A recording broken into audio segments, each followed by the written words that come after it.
di sini nanti akan langsung disampaikan ya oleh Pak Aris, oleh Pak Muntolib terkait dengan kegiatan yang ada di sini oleh Pak Danan dan Pak Ali Akbar.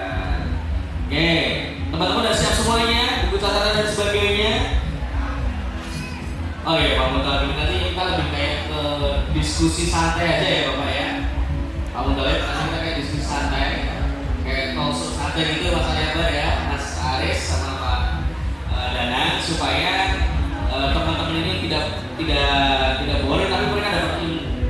Ini dari dulu itu kerjasama dengan kita Pak untuk menghadirkan mahasiswanya. Ya. Kemudian nanti juga mereka bisa menjadi kalau misalkan dari kemenang ada program atau apa ya. Karena kan kita bikin kondom, santai, happy gitu ya Pak ya. Nanti bisa kita komunikasi dengan teman-teman tentang sosialisasinya. Nah untuk yang pertama ini nanti saya mohon izin nih kepada Bapak Muntolib untuk bisa menyampaikan apa sih yang akan coba dikomunikasikan kami Kemenang pada saat ini, kemudian nanti berlanjut kepada Bapak Danang, kepada Bapak Aris, nah nanti kita saya supaya kita bisa mencoba merangkul panggung ini. Oke, untuk yang pertama mungkin saya minta bantuan pada siapa tadi, volunteernya mana tadi ya, untuk bisa mempersiapkan mic juga. Mas, mic, siapin mic mas, 2 mas. Oke. Sini.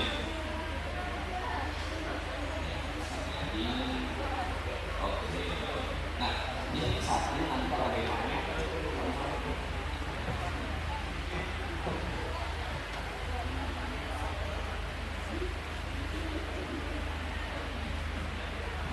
Aman. Nyala. Oke. Cek. Nah.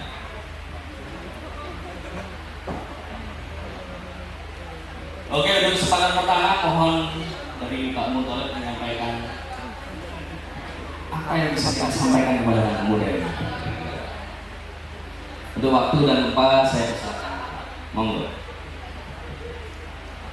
Assalamualaikum warahmatullahi wabarakatuh. Atau sekalian disiapin.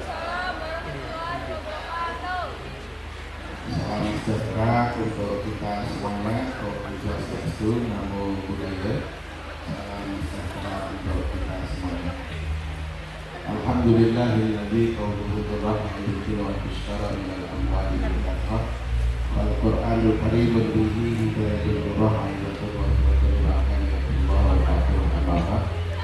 yang kami hormati para narasumber dari Undung maupun dari KM, teman-teman aktivis dan seluruh peserta pada kesempatan kali ini. Tadi disampaikan oleh Mas Haji ini ya, adik-adik ini kenal semuanya. Jadi kalau di organisasi NU saya bendara, kalau di BWNU saya bendara. Tapi kalau di Kemenang ini saya dipasrahi sebagai kepala bagian tata usaha. Kalau bagian tata usaha itu ibaratnya ngurus dapurnya Kemenang.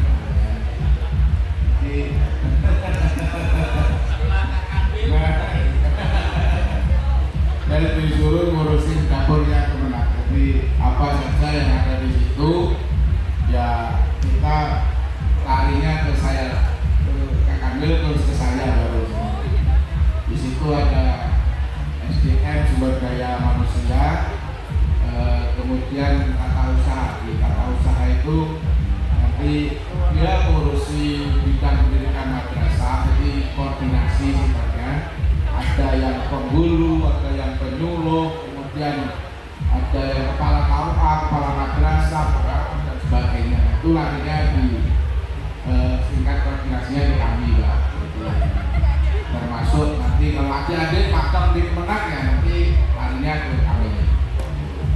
Sekarang banyak yang apa itu magang. Jadi ada yang manajemen pendidikan, ada yang manajemen dakwah, ada yang sains dan teknologi, itu kita banyak sekali. Kalau guru-guru magang PKL itu kita arahkan ke madrasah gitu. Jadi kalau nanti yang magang yang dari misalnya Fakultas Hukum Syariah, ya nanti magangnya nanti bisa di KUA dulu. Nanti itu bisa.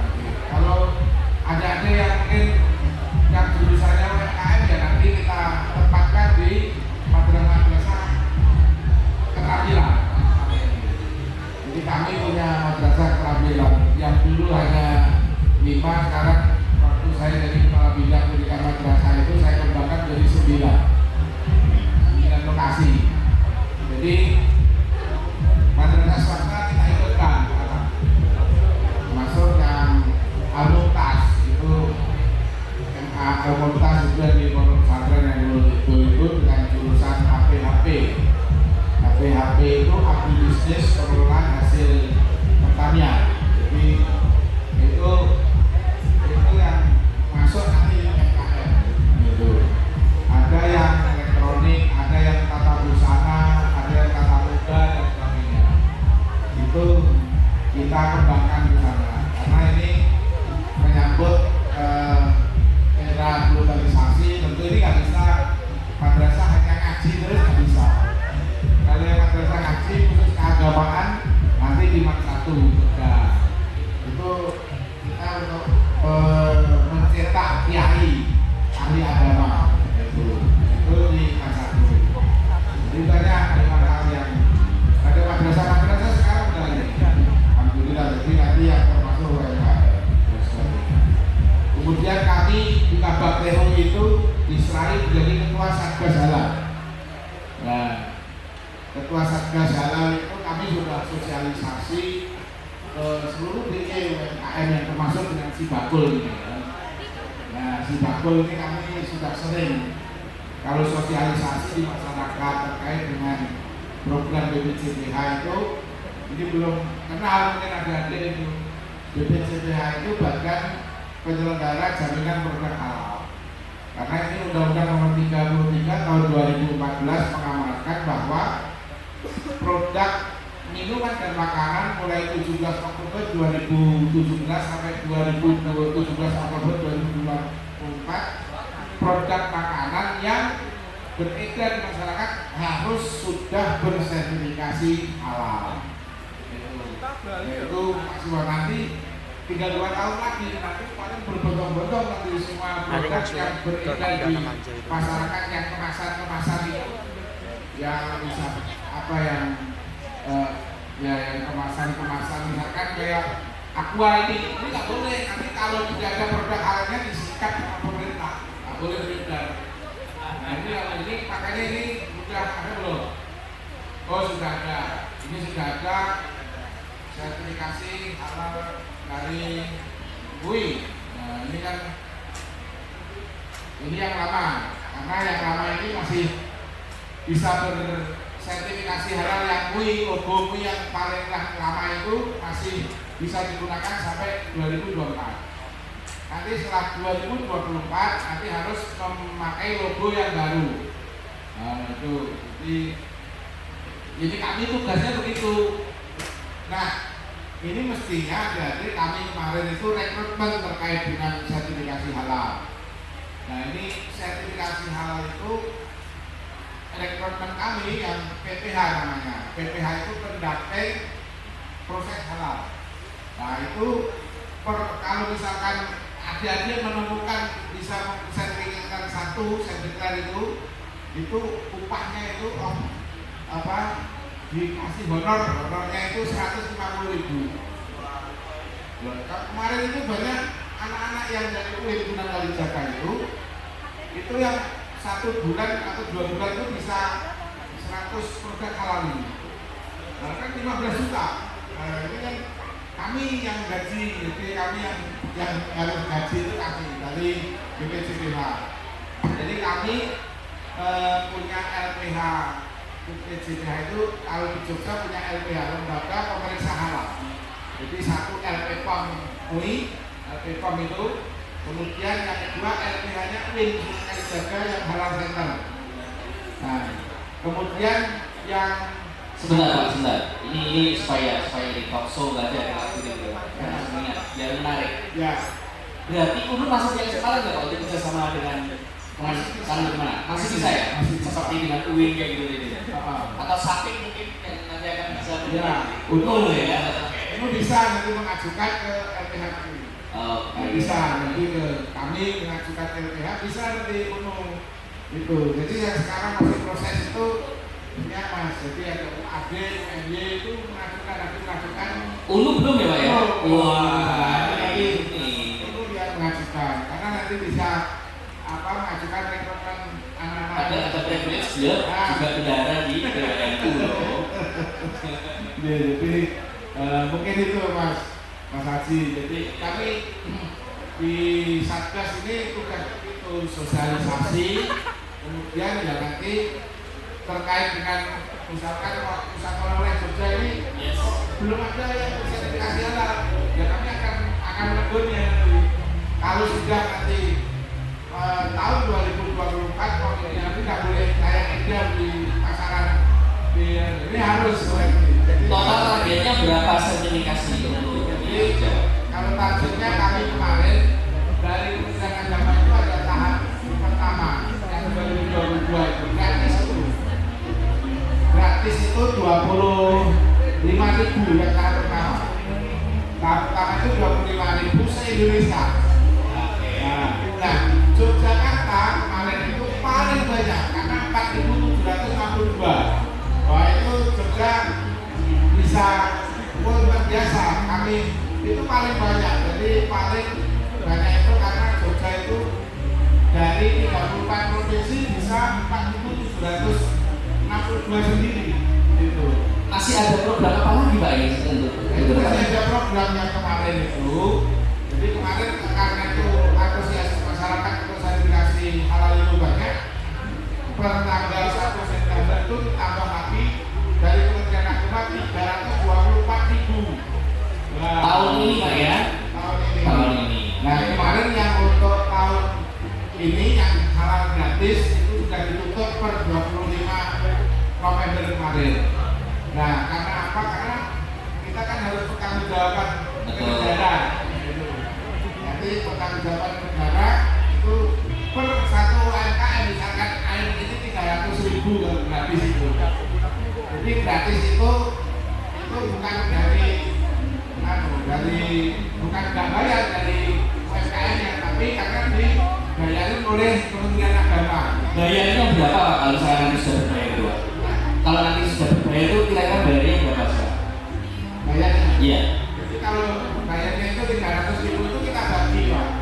Jadi kita bagi 50.000 nya 100.000 itu untuk manfaatnya dan kemudian untuk LPH yang PPH tadi yang Iya.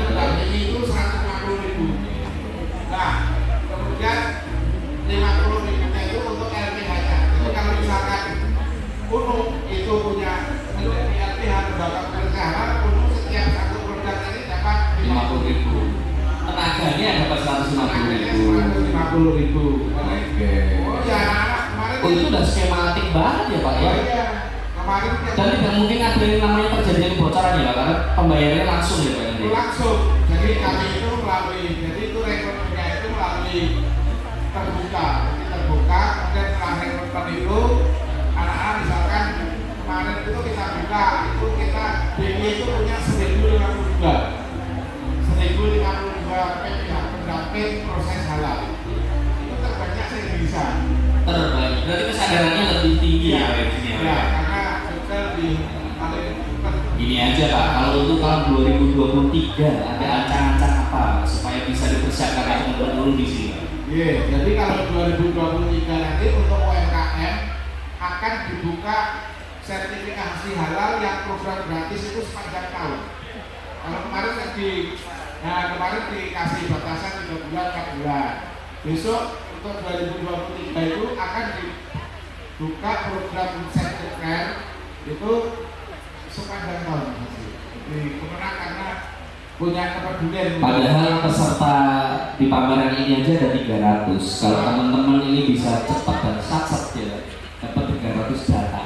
Besok didaftarin. Dapat 150.000 ya Pak ya. Dapat 150.000. Produk itu. Itu produk. Enggak apa-apa, data dari panitia Pak.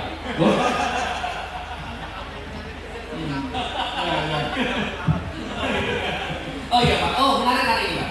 Apakah produk halal yang maksudnya ini, apakah sertifikasi halal itu hanya melekat kepada produk F&B aja Pak, atau produk makanan?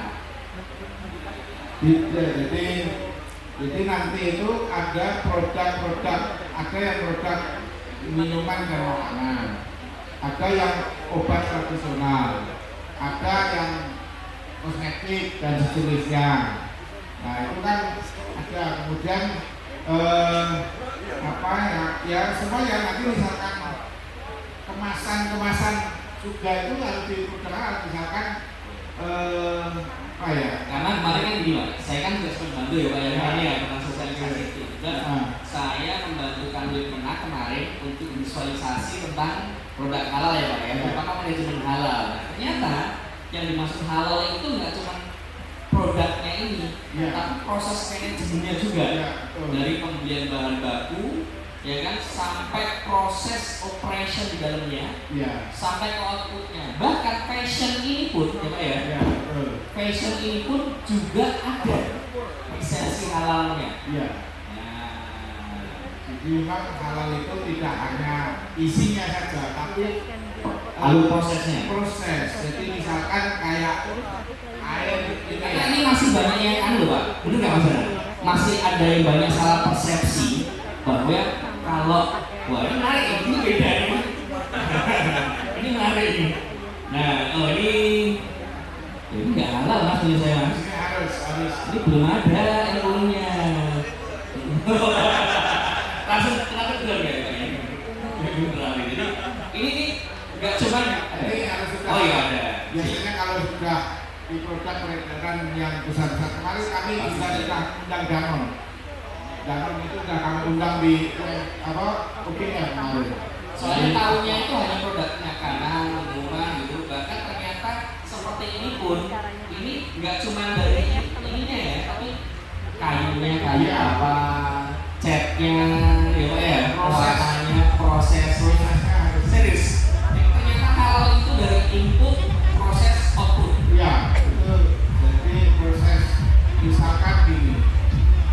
Kita bahan gorengan lah, gorengan pisang. Itu kan kalau proses halal sampai proses dari awal kan dilihat. Kalau pisangnya itu halal, kan itu. Kemudian kalau pisangnya itu halal, kemudian tepungnya gimana? Nah, tepungnya itu halal apa tidak? Apa pakai brand? Apa pakai segitiga? Tepung terigu segitiga. Kalau tepung terigunya itu belum ada sertifikasi halal, maka itu tidak bisa disertifikasi halal. Itu harus bahannya harus sertifikasi halal. Minyak untuk gorengnya juga begitu. Minyaknya harus sudah punya yang Dilma misalkan sudah ada sertifikasi halal. Misalkan, nah itu nanti tidak perlu dicetak lagi sertifikasi halal. Nanti kemudian airnya gimana? Bahannya apa? Air. Pakai ambilnya air mana kan itu? Itu harus jelas. Nah kemudian wajannya itu halal apa tidak kan itu. Nah wajannya itu harus dilihat juga. Nah karena tempat itu belum tentu. Nah kemudian lokasi gorengnya itu steril apa tidak? Karena jangan-jangan misalkan di Bali, kemarin di Bali ada orang jualan gorengan yang sini jualan babi, yang sini gorengan, makanya itu nggak boleh. Harus steril dari apa itu misalkan babi dan sebagainya. Ada standarisasinya ya Pak ya. Tidak ada. Tapi kan ada juga Pak kalau yang membuat itu ternyata belum saling menghalalkan juga Pak. Misalkan sama-sama mahasiswa gitu kan, cowok cewek, joinan bikin usaha, itu kan belum saling menghalalkan. Wah, nanti kami harus menetapkan penghulu. Intinya kalau mau menghasilkan sesuatu yang baik, starting point-nya juga harus tetap baik ya Pak ya. Bismillahirrahmanirrahim. Betul, jadi kami itu kalau di Kemenang itu pokoknya kalau pelaku usahanya belum halal ya kami itu kami halalkan dulu di KUA kan gitu. Nanti kalau produknya dengan kami Satgas Halal kan gitu. Nah sekarang gini Pak, kita tanya dari dulu. Kira-kira dari dulu nih ya, melihat tadi proses dan fenomena yang ada di Kemenang ini. Karena kemarin juga ada ya, selain beliau mempunyai produk yang bisa didelivery ke masyarakat ke UMKM, beliau juga tadi madrasah tadi. Karena saya juga nangani madrasah juga itu kan. Jadi madrasah itu demand itu sudah mulai digeser. Madrasah-madrasah di bawah Kemenang itu yang tadinya hanya kayak SMA itu sekarang digeser mirip SMK, serius. Ya. Ya, dan mereka mempunyai laboratorium serta unit-unit keterampilan yang sangat keren supportnya, bahkan hampir mirip dengan SMK, dan ke depan akan lebih kenceng. Karena apa? Karena langsung dari Kemenak, bukan dari Departemen Pendidikan, Pak. Ya. Nah, kira-kira dari UNU sendiri menghadapi kayak gini, karena mahasiswa sudah bisa boleh duit, berapa rupiah namanya? Ini tantangan loh. Atau kalau enggak, ya kan, memang kampus pun harus mampu beradaptasi. Nah, kira-kira gimana kalau Mas Haris nih? Terima kasih Mas Ajian, ini menarik sekali ya ketika kita melihat tantangan global, tantangan seperti sekarang ini, apalagi yang disampaikan Mas Ajian tadi itu, dengan fenomena-fenomena seperti itu, UNU justru responnya sangat cepat ya. Meskipun UNU itu hadirnya belakangan, tapi kita sebagai newcomer strateginya, gitu. Meskipun belakangan, tapi kita ada newcomer dengan inovasi-inovasi yang dimiliki UNU. Jadi mahasiswa itu nggak usah khawatir. Kuliah di UNU itu akan, misalnya apa sih yang akan saya peroleh gitu. Karena tanpa kuliah pun saya bisa bekerja misalnya, merespon perkembangan zaman yang ada. Gitu. Nah, pertama UNU itu punya yang namanya kurikulumnya itu diambil sesuai dengan perkembangan zaman juga. Artinya tidak hanya melulu belajar terkait dengan teori, tapi bagaimana belajar terkait dengan implementasinya. Gitu. Kita ada kelas namanya creating business, keluarannya startup. Gitu. Yang ngajar siapa? Para praktisi. Yang ngajar para praktisi. Terus kita punya kelas namanya optimization digital marketing. Kelasnya namanya optimization digital marketing. Gitu. Luarannya apa? Startup. B-nya sudah ketemu. Di bidang apa sudah ketemu, tinggal nanti Mas Ajian kita undang ke kampus gitu sama Mas Ali Akbar untuk meng-coach anak-anak gitu. Sesering mungkin gitu, karena mumpung ada resources yang gratis gitu.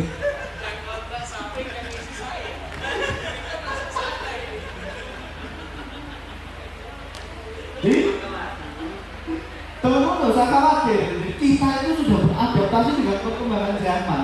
Meskipun kita datangnya terakhir, tapi kita punya strategi namanya rekam dengan inovasi-inovasi yang dimiliki oleh UNU. Jadi kurang lebih seperti itu Mas Ajian. Jadi mahasiswa sudah nggak usah khawatir lagi. Meskipun pilihannya S1, skill kita bekali. Di skill bagaimana menjadi seorang entrepreneur. Termasuk tadi yang disampaikan oleh Pak Muthalib bahwa di UNU juga sedang merintis halal center juga Pak. Gitu. Mudah-mudahan nanti segera mendaftar ke Kemenak untuk menjadi LPH gitu. Sehingga mahasiswa bisa memanfaatkan. Nah di sini ada mahasiswa agribisnis ya.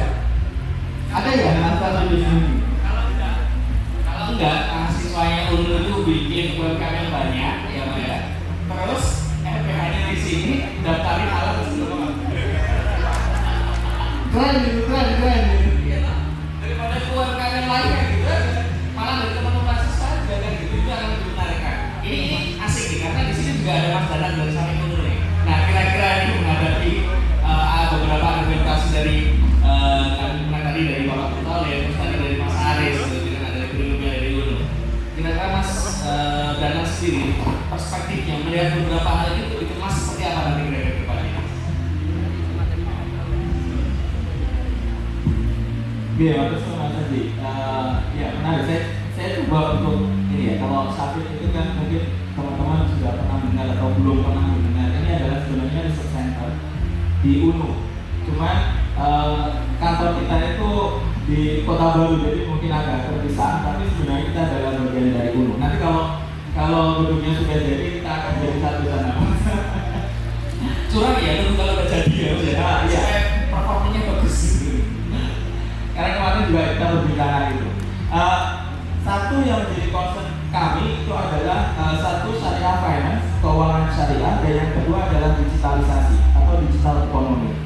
Nah, tadi Pak dan Biko kalau misalnya sekarang eranya adalah era digital sehingga sertifikasi halal juga menuju digital. Tadi disampaikan misalnya safe declare, gitu ya.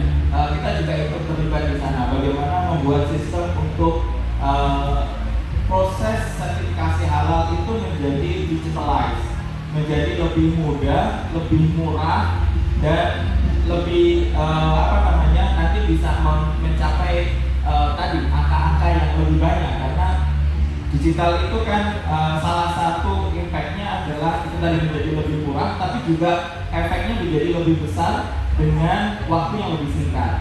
Nah itu yang kita kaji di Safik, sehingga nanti digital ekonomi di halal itu menjadi rapi terbangun.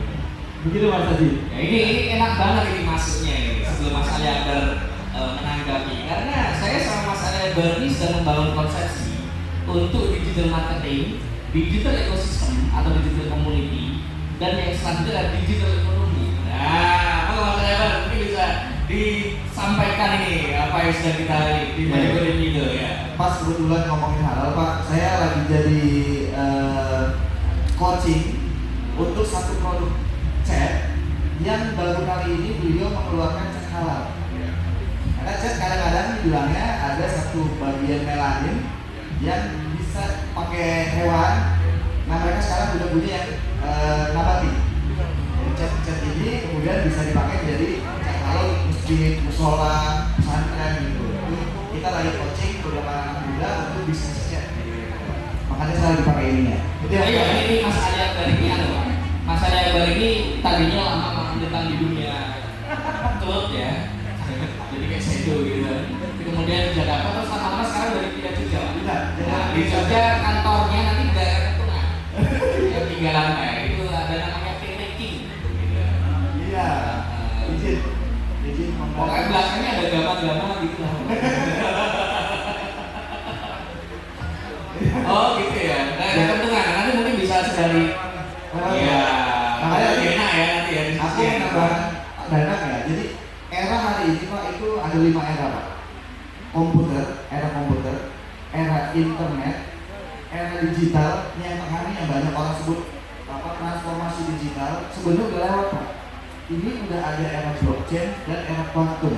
Jadi hari ini Indonesia tuh harusnya udah masuk ke dunia kuantum. Bukan digital lagi, bukan blockchain lagi. Tapi hari ini blockchain aja belum ada tuh Pak, Dewan Blockchain Nasional belum ada. Masyarakat Indonesia masih buta tentang blockchain. Kalau berani Pak Mutar bisa lagi yang pertama loh ya. Karena kemarin pas diundang ke MK juga ya? Iya. Saya juga diundang di beberapa hakim MK untuk cerita ini tuh apa, blockchain itu apa, kuantum itu apa gitu. Orang masih belum tahu. 3% orang Indonesia belum tentu tahu blockchain. 1% lagi belum tentu juga tahu kuantum. Nah makanya kalau Nahdlatul Ulama dulu mau serius sama teknologi, technopreneurship gitu ya, itu harus mulai masuk ke transformasi kuantum, bukan lagi transformasi digital. Makanya Mas Azian yang mengawal saya untuk situ ya. Kok aku jadi korban lagi? Jadi gini Pak, kita ini kan kalau Nahdien ya, kita jujur-jujuran aja Pak ya. Nahdien itu kan selalu kalau secara ekonomi ya, dilihat itu kan banyaknya UMKM yang kelas kecil gitu. Kecil banget gitu Pak. Nah, ini kemudian ada anak muda di sini yang mereka secara ini kan mereka belajar ya tentang Indonesia. Nah, saya salah satu yang mendatangkan masalah Akbar ini daripada repot-repot saya datengin bayar gitu kan. Nah, saya bohongin Pak. Bro, ada acara nih satu abad Nahdien ini. Belum tentu kamu umurnya itu nyampe ke 2 abad. Betul Pak. Saya dibohonginnya begitu Pak.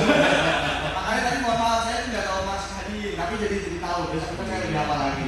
Jadi, tapi kan saya fair Pak, ya kan? Mau nggak kamu ngisi? Karena belum tentu loh umurnya nyampe. Oh iya siap, kan gitu kan? Tapi biar saya loh, karena ini acara Nahdien kan gitu Pak ya. Kita tahu sendiri. Jadi kalau sekali datang itu kan bayarannya mahal, Mas, 2 digit ya kan? Ya kan? Nah, kalau di sini saya cuma 4 kata, 4 huruf. Amin gitu. Sama matur nuwun gitu, 2 frase. 1 frase aja kan 2 kata. Nah, ternyata beliau mau dan mungkin di sini ada juga ada muridnya Mas enggak? Siapa? Ada beberapa murid Bisa? Ada berapa orang? Wih, selamat datang dan selamat bergabung. Dari mana ini, Mas? Ini dari Bekasi, ada yang dari Kediri, ada yang dari Ponorogo, ada yang dari Selamat datang di acara Nahdien. Oke. Bener ya Mas ya, biasanya ketemu sama Pak Ali Akbar ini susah apa enggak Pak? Susah ya Pak ya? Oke, baru kali ini mudah ya Pak ya? Oke, nah ini nih, terima kasih sekali. Nah, Iya, nah ini ruang inilah kita ruang saling ekspektasi relasi kan gitu Pak. Nah, Mas Ali yang baru itu sempat mendiskusikan dengan saya bagaimana digital marketing, bagaimana digital community, bagaimana digital ekonomi itu sendiri bisa menjadi sebuah cycle untuk ketahanan. Apalagi di tahun 2023 isunya, ya kan, ini kan akan terjadi badai ekonomi. Nah, akan jadi badai ekonomi itu kan cuma dua, tahu dan tidak tahu. Kalau tidak tahu ya kita tidak peduli amat dengan itu. Tapi kalau tahu kita pasti akan jaga-jaga. Nah, pada konteks ini Pak, di tahun 2023 kira-kira kita akan ada proteksi apa atau kita resistensi seperti apa terkait dengan kondisi saat ini. Nah, dari Mas Dana aja ini soalnya yang dokter dia nih Mas, kuliahnya jauh banget ini dia. Iya, kuliah paling jauh. Ini dokter gara-gara dia UGM jadi punya jurusan khusus ini. Waduh, ini harus meramai. Karena Anda matematika Mas. Ya, kebetulan bidang saya itu bidangnya meramai. Scientific forecasting. Ya, ini agak menarik gitu karena kita punya berbagai macam tadi ya, Mas Aldo sudah menceritakan kalau kita punya fase-fase yang sedemikian rigid dan kebetulan ada pandemi yang kemudian itu menjadi akselerator kita yang tadinya mungkin digitalisasi ya ada tapi tidak begitu cepat begitu kemudian ada pandemi di mana semua orang harus digital, semua orang harus tahu bagaimana terhubung dengan orang lain tanpa kita harus bertemu gitu. Sebenarnya ada satu kalau di konteks Indonesia yang saya melihatnya masih bisa optimis gitu, karena kita punya sumber daya yang luar biasa dan itu somehow tidak selalu terikat langsung dengan sistem value chain global, maksudnya bergantung yang sangat kuat di situ sehingga satu mungkin kita posisinya nggak begitu masuk dalam arus global yang kuat. Tapi kemudian ketika ada shock seperti ini menjadi menarik gitu. Saya ingat dulu ketika ada krisis di 2008, UMKM itu adalah malah justru menjadi untung tumbangnya. Kenapa? Karena dia tidak masuk di dalam pusaran global yang sangat kuat. Nah, tentu saja kita harus kemudian mengiringi karena nggak mungkin kita kemudian tidak masuk ke dalam pusaran itu. Jadi kalau Mas Dian tadi menceritakan tahun 2023 mungkin akan badai ekonomi dan seterusnya, ya, tapi kita masih punya fundamental yang kuat untuk bisa merespon dengan baik akan hal itu. Kita ya, itu Mas. Saya sengaja pertanyaan agak sulit karena harusnya kasih yang sulit kan nanti dia. Oke, Pak, kalau dari Kemenag sendiri mungkin ya Pak Mentaleda, 2023 kan tentunya kita akan memasukkan nih tadi di madrasah untuk masa keterampilan, kemudian tentang manajemen halal itu sendiri kan kalau nggak salah dulu Demonteva halal ya kayak Demonteva modifikasi kucing factory manajemen halal. Wah, musuhnya di depan saya. Enggak sih, cuma bikin video. Belum. Nah, itu kan Demonteva manajemen halal itu kan ada kurikulum khusus yang sedang didorong untuk madrasah. Mirip dengan SMK, tapi lebih kuat di agamanya. Nah, potensinya ke depan, ya kan, supaya ini bisa nyambung ke UNU Pak sini Pak. Kan? Kalau di madrasah berapa tahun gitu kan, biar inline nanti kurikulumnya kan. Oh di madrasah udah dapat ya kan, supaya kamu bisa dapat S1-nya juga dan ini dengan keterampilannya maksudnya ke UNU. Nah gitu Pak kira-kira. Nah, kira-kira korelasinya nanti akan seperti apa Pak untuk mendorong di madrasah? Karena UNU ini supaya bisa sendiri kan harus didorong juga dari madrasahnya Pak. Ya, terima kasih. Jadi gini, untuk pengembangan madrasah itu, kenapa ada kemarin itu program Mandel Motiva Teaching Factory. Ini termasuk program saya yang tahun 2018 itu jadi para bidang pendidikan madrasah. Jadi Ini keren sekali loh, tadi berdiri deh. saya pengen merubah mindset madrasah ini. Dulu kalau ketika orang dari pesantren itu ngaji sarungan masa depannya seperti apa, ini kan kadang nggak apa ya, jadi nggak jelas kan dulu. Jadi ini tongkrongan itu gimana nih Pak ya? Iya. Dulu kalian ya kalau dari lulus SMP, kalau masuk ke SMK itu sekolah buangan. Iya. Kalau masuk ke madrasah itu buangan. Kalau masuk ke pesantren itu nakal banget berarti. Iya Pak ya. Nah, kalau masuk SMA negeri, nah itu baru anak baik-baik itu. SMA swasta ya itu karena nggak terima. Akhirnya hasil tongkrongan gabung juga jelas itu mendapatkan ilham kita membuat itu kurikulum untuk madrasah itu supaya bisa setara, Iya. naik kelas lah. Kira-kira ini bisa cerita gimana sih? Ya, jadi memang saya itu pengen madrasah itu atau guru-guru di madrasah satu SDM-nya kuat, jadi tangguh dan berinovasi. Yang kedua itu proses pembelajaran yang berbasis digitalisasi itu. Yang ketiga output madrasah yang entrepreneur dan berkarakter. Nah itu. Jadi ada 3 itu saya programnya nggak usah muluk-muluk gitu. Nah jadi ada salah satu madrasah itu yang punya basic yang itu sudah di SKD tahun 2012, tapi nggak punya ahli output yang jelas juga. Akhirnya saya rubah, udah ini. Bagaimana entrepreneur itu harus disupport di madrasah keterampilan. Jadi madrasah keterampilan itu yang di kelompok Teaching Factory itu kan hasil mengundang guru apa itu dari perusahaan kemudian masuk di situ. Jadi masuk di situ untuk memberikan pembelajaran. Misalkan dari batik Pardalia itu bisa memberikan pembelajaran di situ itu 1 minggu 2 kali. Itu sampai proses mulai pengolahan, mulai dari bahannya, kemudian cara batiknya dan sebagainya, sampai anak-anak ini menghasilkan gitu. Itu supaya ini tak tahu HP misalkan bagaimana cara mengolah keripik gitu ya. Kemudian Itu kan 2 kelompok Pak ya? Iya. Nah itu kita kembangkan replikasi kemudian di madrasah 9 madrasah di DIY itu. Jadi yang tahun 2019 kami yang dulu itu hanya 1 atau 5 yang masih ini, kemudian kami replikasi menjadi 9 lokasi. Madrasah unggulan yang dulu hanya 2 saya replikasi menjadi 38 lokasi.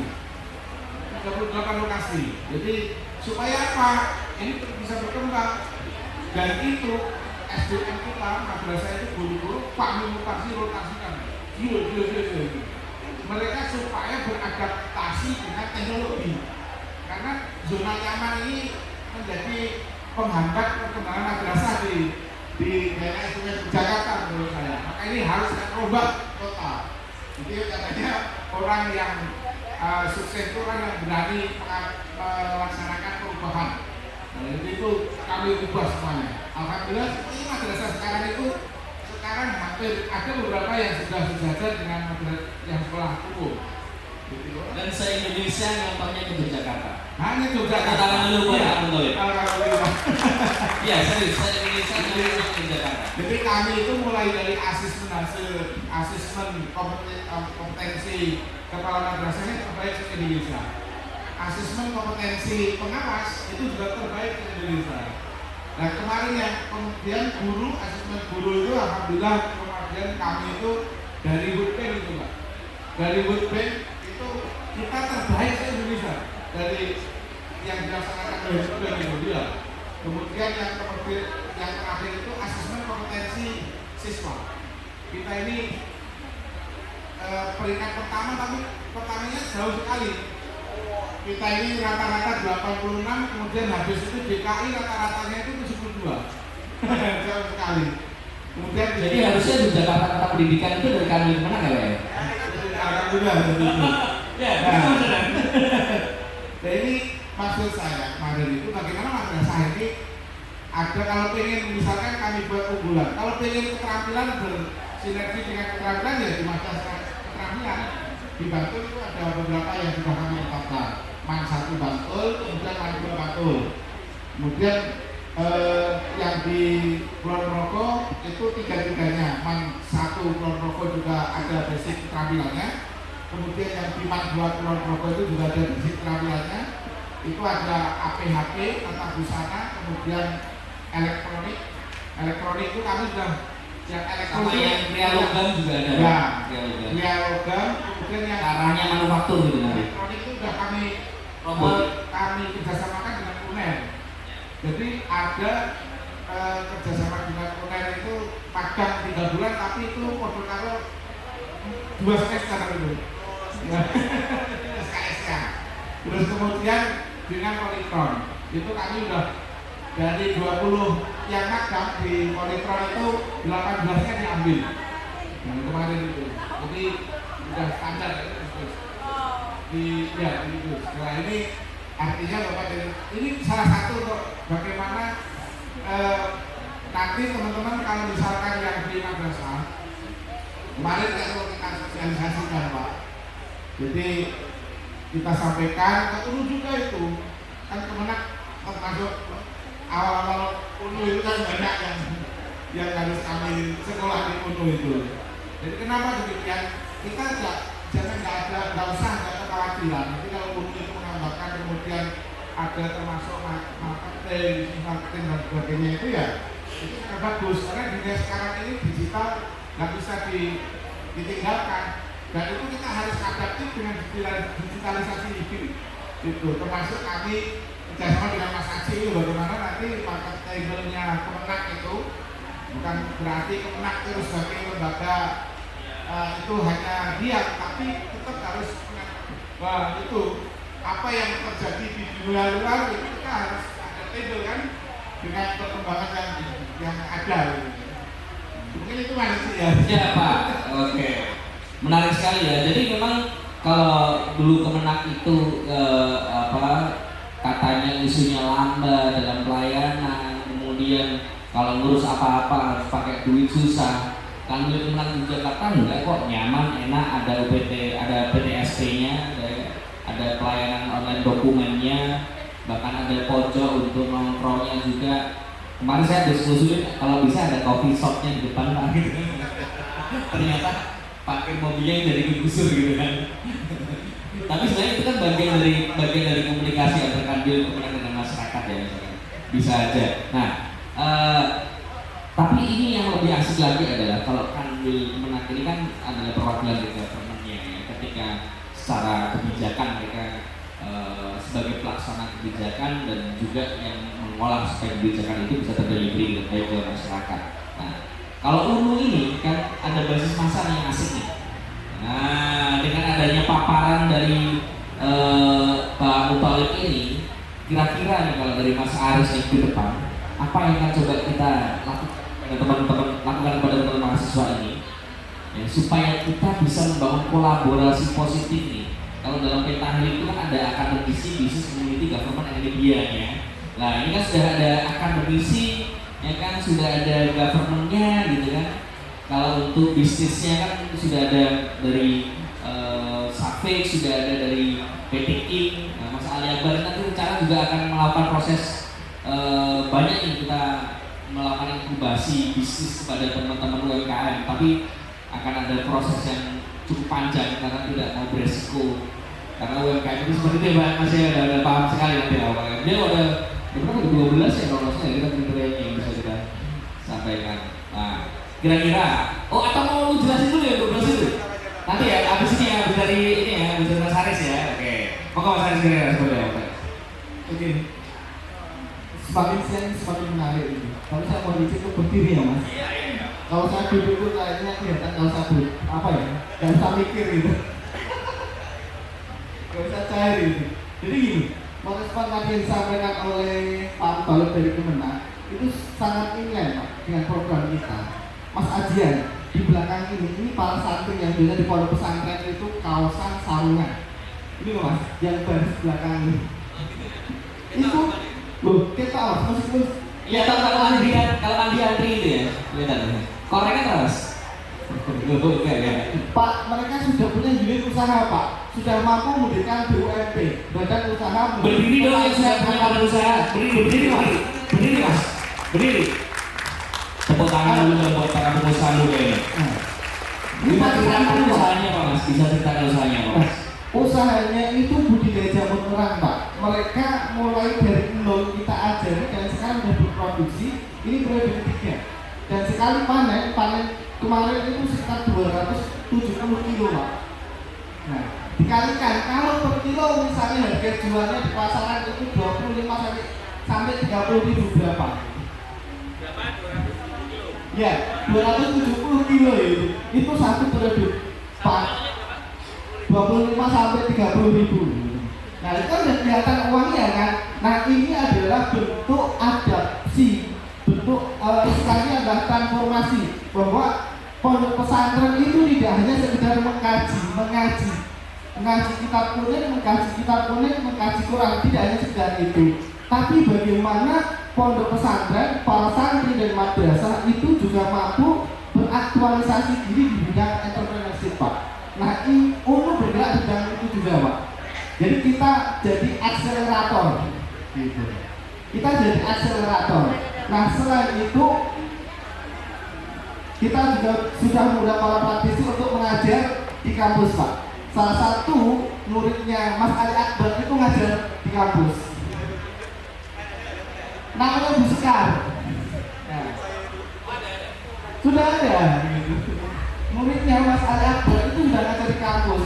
Jadi teman-teman kalau di kelas optimizing digital marketing itu yang ngajar adalah muridnya Mas Ali Akbar, Bu Sekar gitu. Nah, itu nanti didampingi sampai terbentuk startup. Startupnya adalah social media agency yang akan mengelola sosial medianya perusahaan-perusahaan gitu. Nah, nanti juga akan didukung oleh Mas Ajian yang kemarin sudah menawarkan diri gitu. Bagaimana membranding, dan bagaimana menjadi seorang advertiser. Kan sekarang eranya ke sana gitu. Nah, kita harus merespon. Mahasiswa sekarang itu harus kreatif. Karena itu yang kita lakukan Pak, untuk merespon apa yang disampaikan oleh programnya Kemenang, bahwa santri atau madrasah itu yang dulu terkenal misalnya kucel, kumel, nah dulu ya karena saya termasuk alumni madrasah loh. Saya termasuk alumni madrasah, tapi meskipun alumni madrasah saya pikirannya itu aku apa go internasional maksudnya. Oh jangan salah loh, Mas Aris ini dulu kuliahnya di Korea. Tepuk tangan dulu dong. Di Taiwan Mas. Oh Taiwan, sorry. Iya. Pada sini dong. Nah di Taiwan, nah boleh nggak Mas Aris juga ceritain pengalamannya dari dulu anak madrasah yang mungkin juga nggak pernah kebayang bisa kuliah di Taiwan dan sekarang malah ngajar ke teman-teman ini. Oke. Nah ini pengalaman pribadi. Jadi pengalaman saya pas waktu kuliah di madrasah itu memang saya tidak pernah berpikir bahwa ya, sebentar. luar negeri gitu ya. Kalau kalian ingat yang misi pertama kali Mas Fajar, ingat nggak? Mas Fajar yang kalian kira masih jomblo itu loh, ya kan, yang punya tas kulit ini kan? Ini adalah kakak kelasnya. Jadi angkatannya sebelumnya Mas Fajar di Harpa itu adalah beliau. Harpa itu ekspor impor ya Mas ya? Betul. Ya. Saya dan Mas Fajar itu kalau Pak Wan nyebutnya, mentor kami nyebutnya saudara seperguruan gitu ya. Jadi, nah Pak Wawan itu yang kemarin misi ekspor hak. betul. Teman-teman ada nggak? Ada ya, ada Ada. misi ekspor hak itu. Oke, silakan lanjut. Jadi saya alumni madrasah. Jadi teman-teman sekali lagi jangan berkecil hati ya. Jangan minder. Meskipun teman-teman itu alumni madrasah yang terkenal misalnya sekolahannya itu kurang bagus dari yang itu dan sebagainya, nggak usah khawatir. Kalau sekarang madrasah itu sudah bertransformasi untuk menjadi lebih baik, sudah beradaptasi gitu. Jadi saya dulu tidak pernah berpikir bahwa saya itu bisa kuliah ke luar negeri, tapi kenyataannya saya kuliah ke luar negeri, ke Taiwan gitu. Dulu bahasa Inggris itu saya paling benci, tapi mau tidak mau saya belajar bahasa Inggris. Saya belajar bahasa Inggris itu 2 bulan sebelum berangkat. Bahkan profesor saya di Taiwan mengatakan you are crazy. Karena mau kuliah ke luar negeri pakai bahasa Inggris 2 bulan sebelum berangkat baru belajar. Dan mohon doanya tahun depan saya juga akan melanjutkan lagi S3 ke luar negeri. Akhirnya ini untuk memotivasi teman-teman semuanya bahwa kita santri lulusan madrasah itu tidak mau kalah dengan yang lulusan misalnya negeri misalnya gitu. Tapi yang disebut Pak Mengkol itu kan man gitu ya. Sekarang pertanyaannya, Pak yang swasta di mana Pak gitu? Dan kami dari UNU nanti siap untuk istilahnya menjadi akselerator dan menerima lulusan dari man dan mohon nanti diarahkan untuk kuliah di UNU Pak. Gitu Mas Adi. Iya, menarik sekali. Kira-kira nih ya kalau dari tim BID kan seru ya. Paling seru kayak Mas Aris ya, Pak Aris ya. Mungkin manggilkan Pak Aris sebagai enak nih Pak gitu. Ya, itulah ternyata kan cerita dari dosen kalian. Dia aja nggak juga bisa S2 di Taiwan, S3 di Taiwan lagi Mas ya. Rencananya ini, ambilnya apa? Tom, oke, teknologi of management. Nah, beasiswa kalau itu ya nggak usah percaya nggak apa-apa.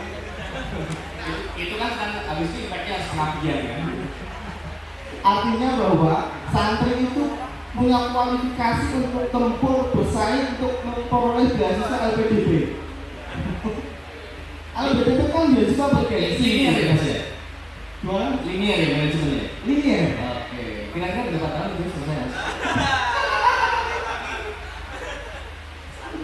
4 tahun. Geser apa kok?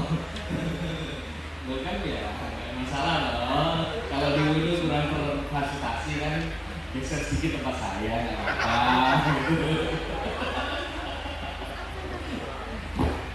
Halo masalahnya. Oke, nah ini dari dinamika yang ada itu bisa ditanggapi oleh Mas Ali Akbar ini. Nah, silakan Mas Ali Akbar ini. 12 kali itu. Ada presentasinya nggak gitu? Ada, langsung di ini aja ya, sampai aja. Oke. Saya izin berdiri juga boleh? Boleh dong. Teman-teman yang tadi yang kemarin udah lihat presentasi saya siapa namanya? Oh, baru sedikit ya. Ini balik yang baru. Oke, saya izin. Yang kemarin itu kelasnya Mas Ali Akbar siapa? Angkatan. Nah, banyak kok. Oke, berarti ini banyak yang baru ya. Yang hari ini baru lihat saya siapa angkatannya? Baru lihat saya hari ini ya. Kemana aja kan? Oke. Catat sekarang di kertas. Catat ya, siap-siap ya. Ntar ada kuis pengajian kripto. Ada aktivitas namanya mining, menambang. Jadi kalau nanti ada kalau ada madrasah, saya itu madrasah kecil Pak, jadi madrasah waktu SD itu Pak. Madrasah itu tidak ya, betul. SMP saya sampai negeri gitu. Jadi saya baru ingat ini madrasah itu.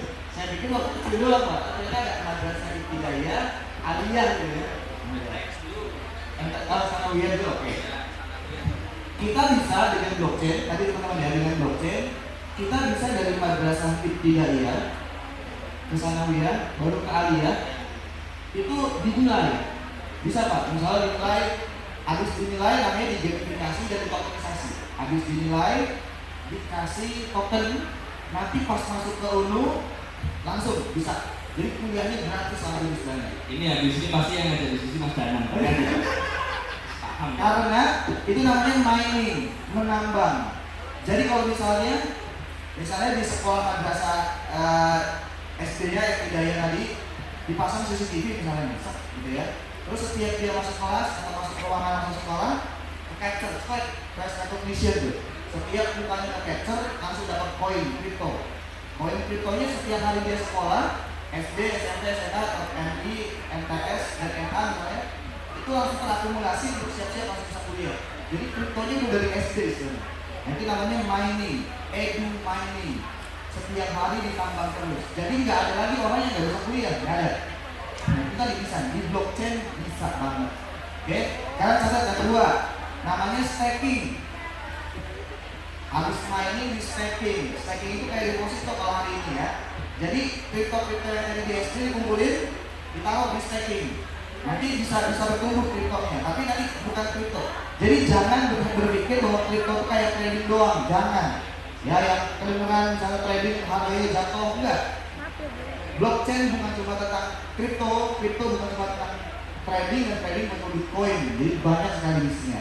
Nah, sekarang catat lagi di sebelahnya ada namanya 12 unit bisnis. Jadi teman-teman kalau dari kelas awal masuk kuliah misalnya, nggak usah khawatir.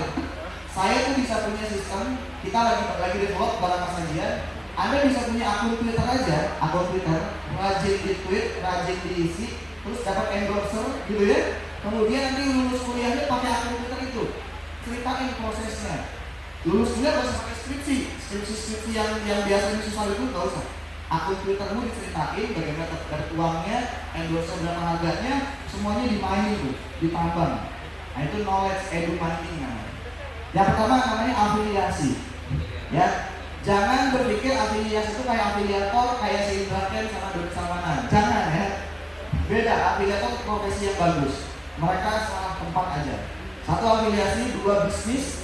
Ini melahirkan konsultan. Tadi bagus tuh. Kalau udah mulai jual jamur merah, mulai diluasin ekosistemnya. Ada murid saya, dia bantuin istrinya masak. Istri ini suka masak, bikin kue namanya brownies gandum. Dia masak, jadi gandum diolah, browniesnya dijual pakai internet marketing, pakai digital marketing. Luar biasa sukses. Dari oven yang tradisional sekarang udah pakai oven yang bagus, modern. Isi rupanya isi oven yang bagus. Digital marketing membantu dia boost bisnisnya. Tapi yang cerdas, si suami ini tahu ilmu digital marketing. Dia membantu pengusaha pengusaha gandum dapat order, dia dapat komisi. Nah komisi itu kemudian dikasih istrinya untuk belanja gandum. Jadi ekosistemnya sama dia dibangun. Jadi istrinya yang tadi beli gandum pakai rupiah, sekarang enggak, justru dapat komisi dari rupiahnya. Gitu. Ya. Yang ketiga charity. Jadi charity ini tempat di mana mau ngasih beasiswa, mau ngasih semua kebaikan hibah, RNB ada di situ. Yang ketiga, yang keempat, development. Di sini yang bisa kita tahu misalnya gini, kita ngebangun kalau Anda masuk kelas, terus ngerjain soal 25 soal. Ujian ini sebenarnya kalau udah ada blockchain, ujian itu kalau Anda jawab benar, bisa dapat koin kriptonya. Jadi Anda akan makin semangat belajar, karena kalau dosen ngasih ujian, saya pilih 25 soal, benar salah, bingung gitu kan Anda. Tapi kalau Anda udah belajar serius karena mau dapat koin kripto ya, untuk kemudian bisa kuliah S2 ke luar negeri, itu bisa semua cara kayak gitu. Itu edu mining. Jadi developer di situ di sisi developernya diatur. Development education. Kita bisa bikin anak SD, SMP, SMA udah siap mau kemana aja, boleh milih langsung. Finance tuh, finansial keuangan. Kalau hari ini Anda punya rekening bank, Anda harus punya rekening saham dan rekening kripto, kira-kira gitu. Kalau rekening bank buat buang di lokal doang, rekening saham buat mulai masuk internet global, kalau kripto mulai jadi internasional, gitu ya. FFG, government yang G-nya kerjasama dengan Kemenang, kerjasama dengan Kemenkominfo, itu semuanya dari di government. Lalu ada health, kesehatan. Ada satu kripto yang makin Anda jalan pagi, jadi kalau jalan pagi misalnya muter-muter di taman, makin banyak Anda jalan, Anda dapat uang kripto lagi, itu bisa. Namanya geomining. Jalan jauh, makin jauh, Anda jalan dari Jakarta, kayak Mas Jamal nih, angkat-angkat mana? Ini murid saya geominer nih. Jadi dia kalau dari Jakarta ke Jogja sini, nyalain handphonenya, diklik mining. Setiap detik dapat kripto. Nanti dia baru dari Jakarta nyalain lagi, di Jakarta bisa cairin. Itu namanya geomining, nambang dengan geo. Lalu FB, health, jadi kesehatan pun bisa dipantau. Lalu ada E investment, ada M media, dan P profit. Terakhir namanya S spiritual. Media itu teman-teman kalau Anda biasa dengar buzzer, influencer gitu ya, endorser, buzzer, influencer, itu saya terjadi dari tahun 2008. Saya kalau nge-tweet satu tweet itu 8 juta, satu tweet terjadi cuma 2 menit, kirim 8 juta, gitu. Nah nanti kita mau ajarin semuanya di sini. Terima kasih Mas. Terima kasih tepuk tangan dulu dong. Emang kalau saya berbilang itu saya sebel. Sekali tweet loh 8 juta. Kita sekali tweet siapa yang membayar? Siapa sana? Oke. Saya pengen dengar dulu tanggapan Mas Danan dari Mas Lebar tadi. Silakan Mas Danan. Apa ini? Enggak. Kalau Mas Lebar tadi kan bilang. Jadi yang namanya Bitcoin, ya kan, itu kan kripto ya. Kripto itu kan adalah sebuah apa ya sebenarnya uang digital, token, hasil dari tokenisasi. Memang kedepannya namanya blockchain itu tidak bisa dihindari, benar Mas? Karena blockchain itu adalah tentang tata data yang dimana kalau sudah ditulis tidak akan pernah bisa dihapus dan itu sifatnya decentralized. Decentralized itu tidak terpusat ya, dia terdistribusi dan semuanya melakukan proses pencatatan. Kita akan ngomong tentang ini, masalah kalian paham atau enggak ya, ini akan berimpact kepada beberapa tahun ke depan karena teknologi ini oleh para pegiat IT itu sedang dipaksakan untuk didorong, maksud saya. Jadi mau ikut alurnya atau enggak kita nggak peduli. Ya, termasuk teknologi kuantum. Karena kita sudah berhasil membentukkan beberapa kayak financial teknologi itu adalah hasil kreasi dari teman-teman teknologi yang dari dulu selalu ditolak oleh kebijakan. Tapi nyatanya sekarang perbankan tidak ada yang tidak menggunakan financial teknologi karena harus beradaptasi. Oke, sekarang saya bilang bahwa bagaimana caranya dunia pendidikan ini beradaptasi dengan kencangnya misalkan teknologi orang-orang egois dan keakuannya tinggi gitu. Kira-kira begitu Mas? Ya, makasih. Tadi Mas Agus sudah menyampaikan kalau misalnya umur itu menjadi utama begitu. Saya melihat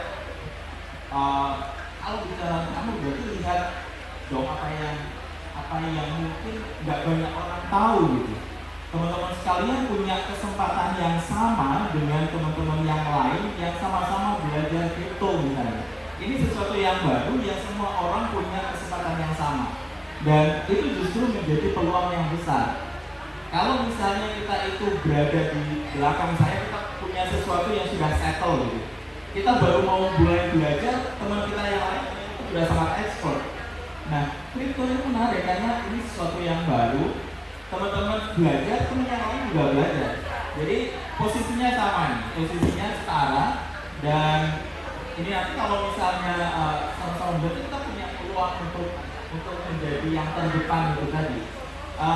Ke depan memang iya, karena arahnya ke sana dan kita di Shopee juga berusaha untuk mempelajari itu khususnya adalah tadi relevansinya dengan syariah halal gitu ya, karena itu nanti menjadi perbincangan itu pasti. Karena ya tadi kalau ngomongin kripto yang tahu adalah trading, padahal sebenarnya nggak hanya itu. Kebetulan juga saya di statistik dan matematik, jadi kita belajar juga bagaimana misalnya kripto itu tidak aman. Bagaimana misalnya dulu pelajaran aljabar yang tidak banyak orang tahu, sekarang kemudian banyak yang pengen belajar. Nah, ya karena saya punya teman yang sangat suka aljabar dan dia itu dulu nggak tahu sebenarnya itu apa, sampai kemudian menjadi dia motivasinya turun. Tapi kemudian sekarang menjadi ilmu yang banyak dicari orang. Mungkin teman-teman yang ingin belajar bahwa kripto itu bagaimana dia dikonstruksikan dari blockchain gitu ya, itu karena kita punya pola yang polanya itu sangat unik dan tidak bisa diduplikasi. Nah, dari mana itu bisa dilakukan? Berarti kita harus bisa membangun pola. Nah, membangun pola itu dari mana? Dengan bagaimana kombinasi gitu. Nah, di situ kalau kita sedikit belajar tentang itu. Nah, di samping kita belajar kita melihat ini potensinya sangat besar dan mungkin belum banyak diperbincangkan, terutama adalah di sisi syariahnya, sehingga kita mulai melihat, malah justru kita melihat dari flashback. Kita sebenarnya kapan sih kita itu menerima uang sebagai alat tukar dan bagaimana perdebatan saat itu ketika uang itu hadir. Itu ingin kita duplikasi, Mas. Jadi kalau sekarang ada sesuatu yang baru, yang sekarang ada perdebatan di dalamnya, jangan-jangan kita sudah pernah mengalaminya ketika kita itu bergeser dari uang emas ke uang kertas. Yang tadinya uang itu nilainya sama dengan apa yang dipertukarkan, kemudian beralih ke pil. Nah, cuma kita belum dapatkan itu. Sehingga Bitcoin itu tahun 2008 harganya tidak lebih dari $1. Betul. Ya kan? Sekarang, ya kan dijelaskan kalau 2008. Sekarang 2022 nilainya 300 juta. Walaupun kemarin 1 tahun yang lalu sempat di menyentuh di 1 miliar. Terserah, walaupun sekarang dari 900 juta turun ke 300 juta, nyatanya 2008 dia tidak lebih dari $1. Kan gitu, kenaikannya sudah sampai sekian juta persen kan gitu. Ya. Nah, kenapa hal seperti ini tidak bisa dibangun oleh kita?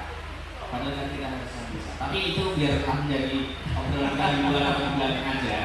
Karena kalau saya yakin kalau mahasiswa ini kan dia mempunyai perspektif masing-masing dan mereka haus akan pertanyaan, kan gitu ya.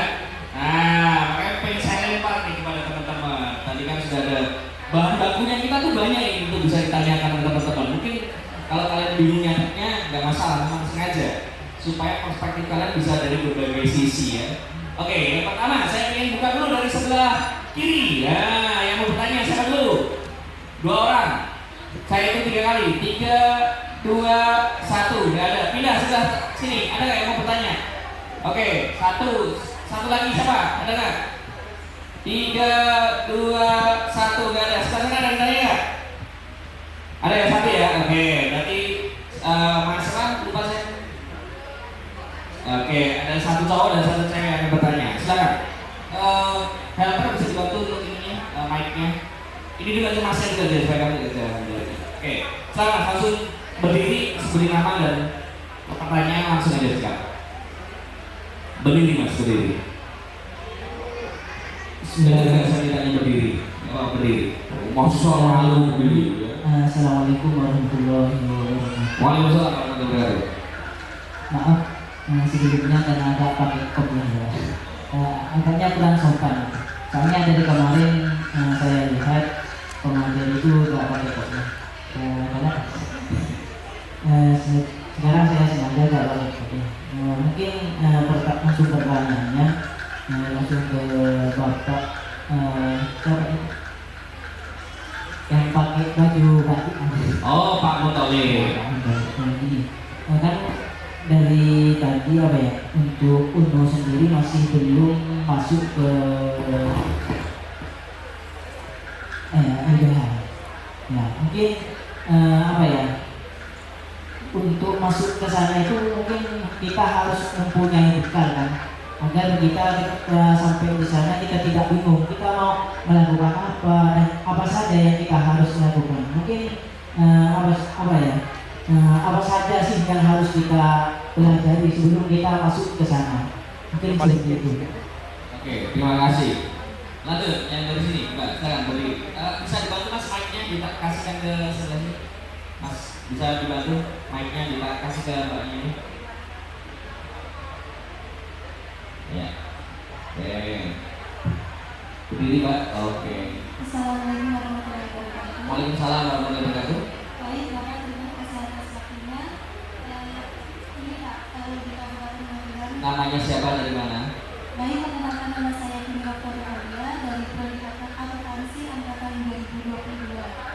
Uno ya. Iya. Ambil. Jadi kalau di Kabupaten Magelang itu kan kalau setiap ada acara khususnya acara keagamaan itu minumannya bisa seragam, memakai minuman baru gitu Pak. Kira-kira ini daerah di Jakarta itu kapan mau nyusul itu Pak? Apa itu maksudnya? Mau nyusul menyeragamkan minuman gitu? Atau Menyeragamkan minuman. Ya, Oh nanti. Oke. kalau di Kabupaten Magelang yang dikelola oleh Kabupaten Magelang yang dikelola oleh Gubernur Kabupaten Magelang itu Oh. kan ada produk minuman gitu. Kira-kira di Jakarta kapan misalnya atau mau melaunchingkan produk yang baru yang bisa dijual? Terima kasih. Kalau yang pertanyaan mbaknya langsung saya jawab, nanti akan saya tanyakan ke panitia Mbak. Kapan kita bisa seragam minumannya gitu ya. Itu jawabannya saya. Kalau untuk dari masnya, dari Pak Abdullah ya ini. Nah ini nanti juga tidak sama Pak Abdullah. Silakan Pak Abdullah. Rasanya apa Pak? Iya, terima kasih. Jadi yang ditanyakan itu terkait kalau UNU itu belum punya LPH. Jadi nanti biar UNU yang mengajukan. Karena syaratnya LPH itu memang satu itu harus punya laboratorium. Laboratorium halal. Jadi kalau UIN itu juga nggak punya, tapi dia punya kerjasama dengan IPM laboratoriumnya. Tapi dia punya nggak? LPH-nya? LPH UIN ada, Kalau dia UGM belum ada. belum ada ya Pak. Itu kayak gitu Pak. Kemudian lembaga syariah harus ada ahli syariahnya. Ini LPH itu harus punya ahli syariah, jadi nggak yang sudah bersertifikat ahli syariahnya itu. Jadi kalau UIN punya LPH, ya kan, tapi laboratoriumnya di UGM. Kalau UGM belum punya LPH yang dengan menang. Ya, mungkin kan nggak ada, akan harus menyiapkan ahli syariah, kemudian ahli halal, asesor halalnya juga. Itu harus ada karena bisa. Jadi kita bisa kerjasama semua. Kayak di sini itu LPPOM kan dari MUI semuanya. Karena nanti LPH itu diharapkan nanti kan bisa langsung fatwa itu langsung diterbitkan dari LPH. Tidak. Nah, memang ada pasal 25 itu bahwa LPH bisa menetapkan halal. Karena sekarang ini masih didominasi oleh MUI. Jadi ini terus yang ada persyaratan memang itu tidak mudah, tapi kalau itu koordinasi bisa. Kayak WIN itu sudah semuanya. WIN pertama kali setelah LPPOM WIN.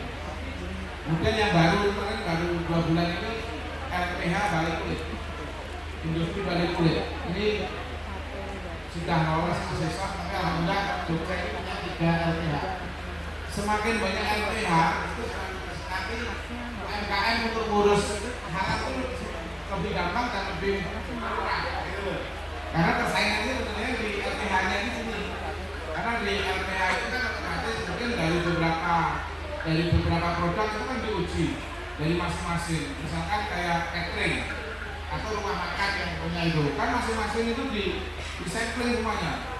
Kalau itu misalkan ada kangkung, kakao B, ada sop ayam, sop iga dan sebagainya, semua nanti dilihat semua ya kalau misalkan itu di rumah makan.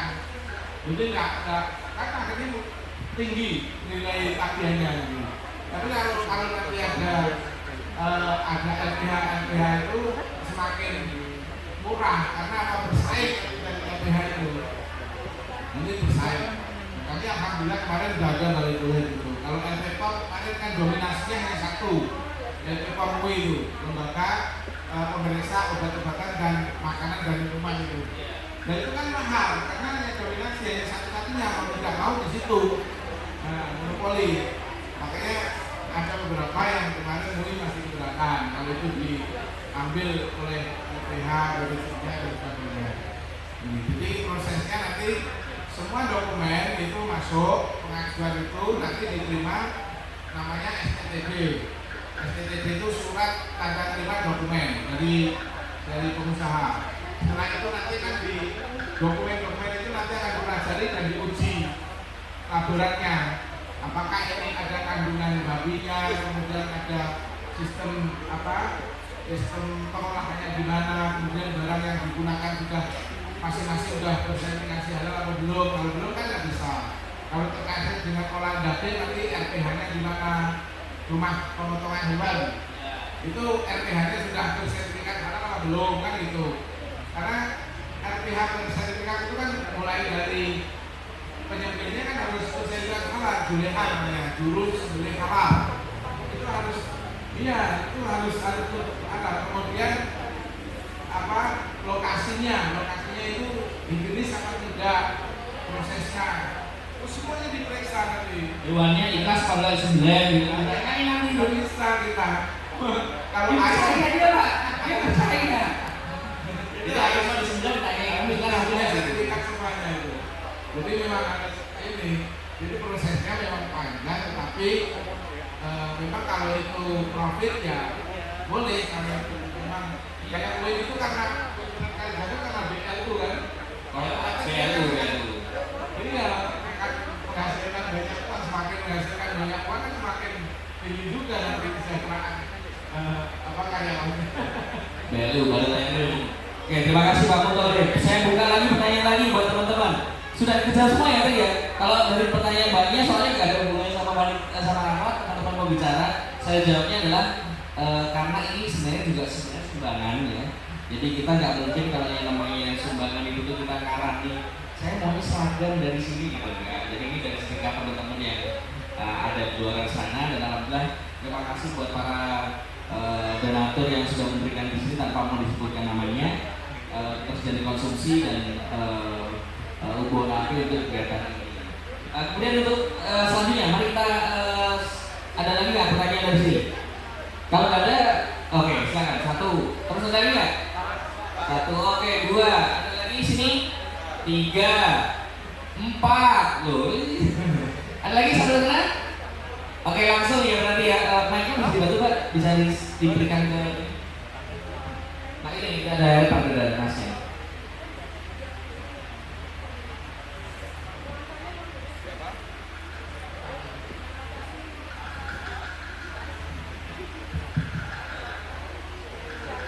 Assalamualaikum warahmatullahi wabarakatuh.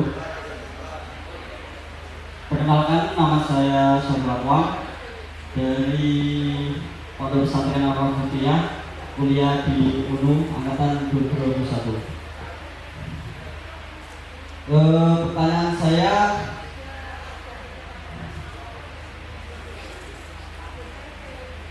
bagaimana UNU ke depan dalam sinergi dengan pesantren? Misalnya gitu, dengan pesantren, ya, sinergi pesantren.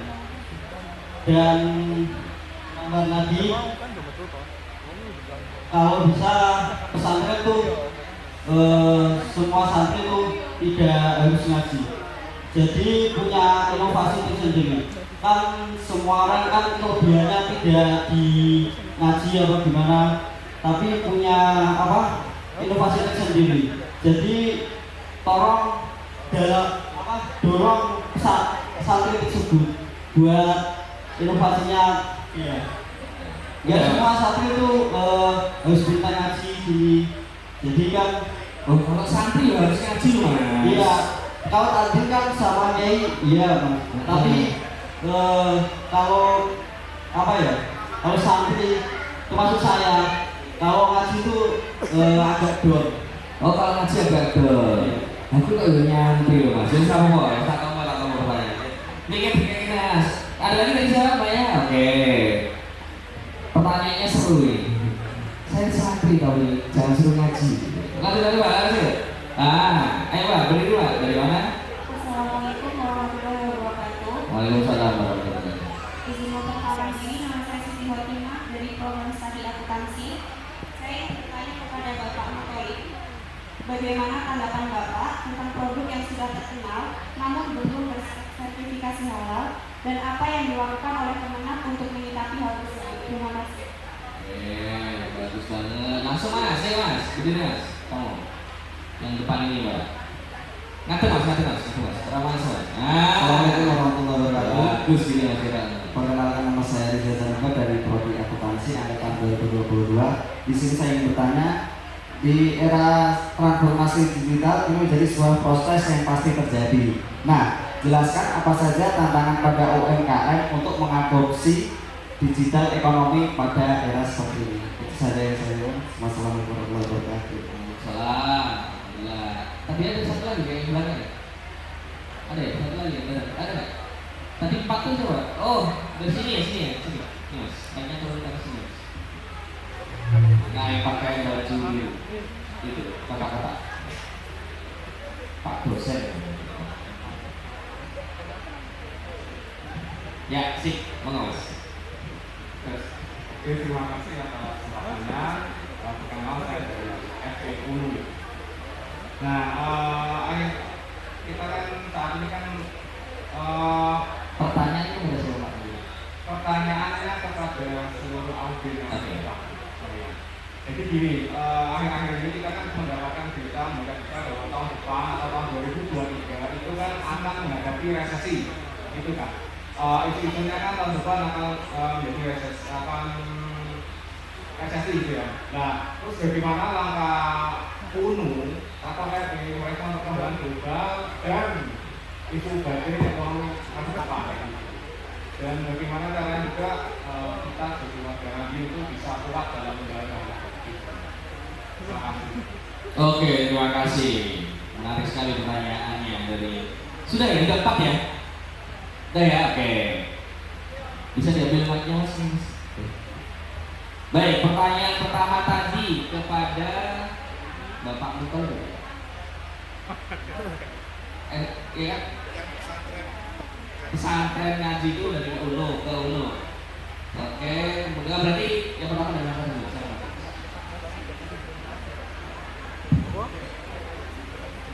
Menarik pertanyaan. Santri tadi ragu ngaji. Di santri milenial ini, santri ragu ngaji. Nah, maksudnya itu bukan yang belum ngaji, ngajinya itu tidak lagi nguriti alfiyah mungkin. Ngajinya ngaji ekonomi pak.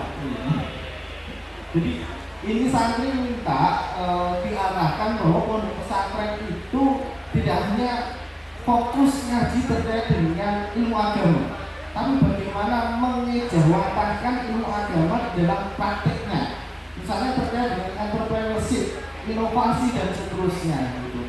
Karena inovasi kalau tanpa digawangi dengan ilmu agama juga kebablasan. Misalnya contohnya di Cina kan inovasinya sudah melakukan cloning, sudah berhasil melakukan cloningnya sementara ini pada hewan. Nah, pertanyaannya bagaimana kalau cloningnya itu diterapkan pada manusia? Karena orang mati menggo, tak nyari kodrat mangke.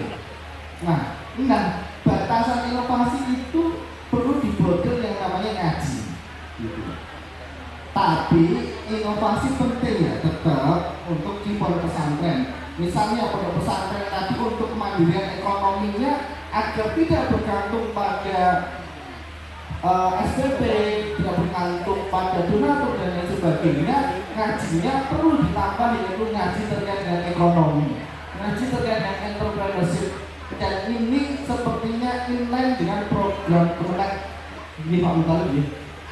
Nah itu terkait dengan ngaji. Terus yang kedua misalnya inovasinya terkait dengan teknologi. Banyak pondok pesantren sekarang itu sudah berinovasi ke arahnya dengan teknologi. Saya kasih contoh pondok pesantren di Melangi, Salafiyah yang integrasi. Salafiyah integrasi manajemennya itu sudah teknologi semuanya, sudah menggunakan digital dan tersistem. Artinya mereka sudah sadar atau pondok pesantren sudah merespon terkait dengan perkembangan zaman yang ada.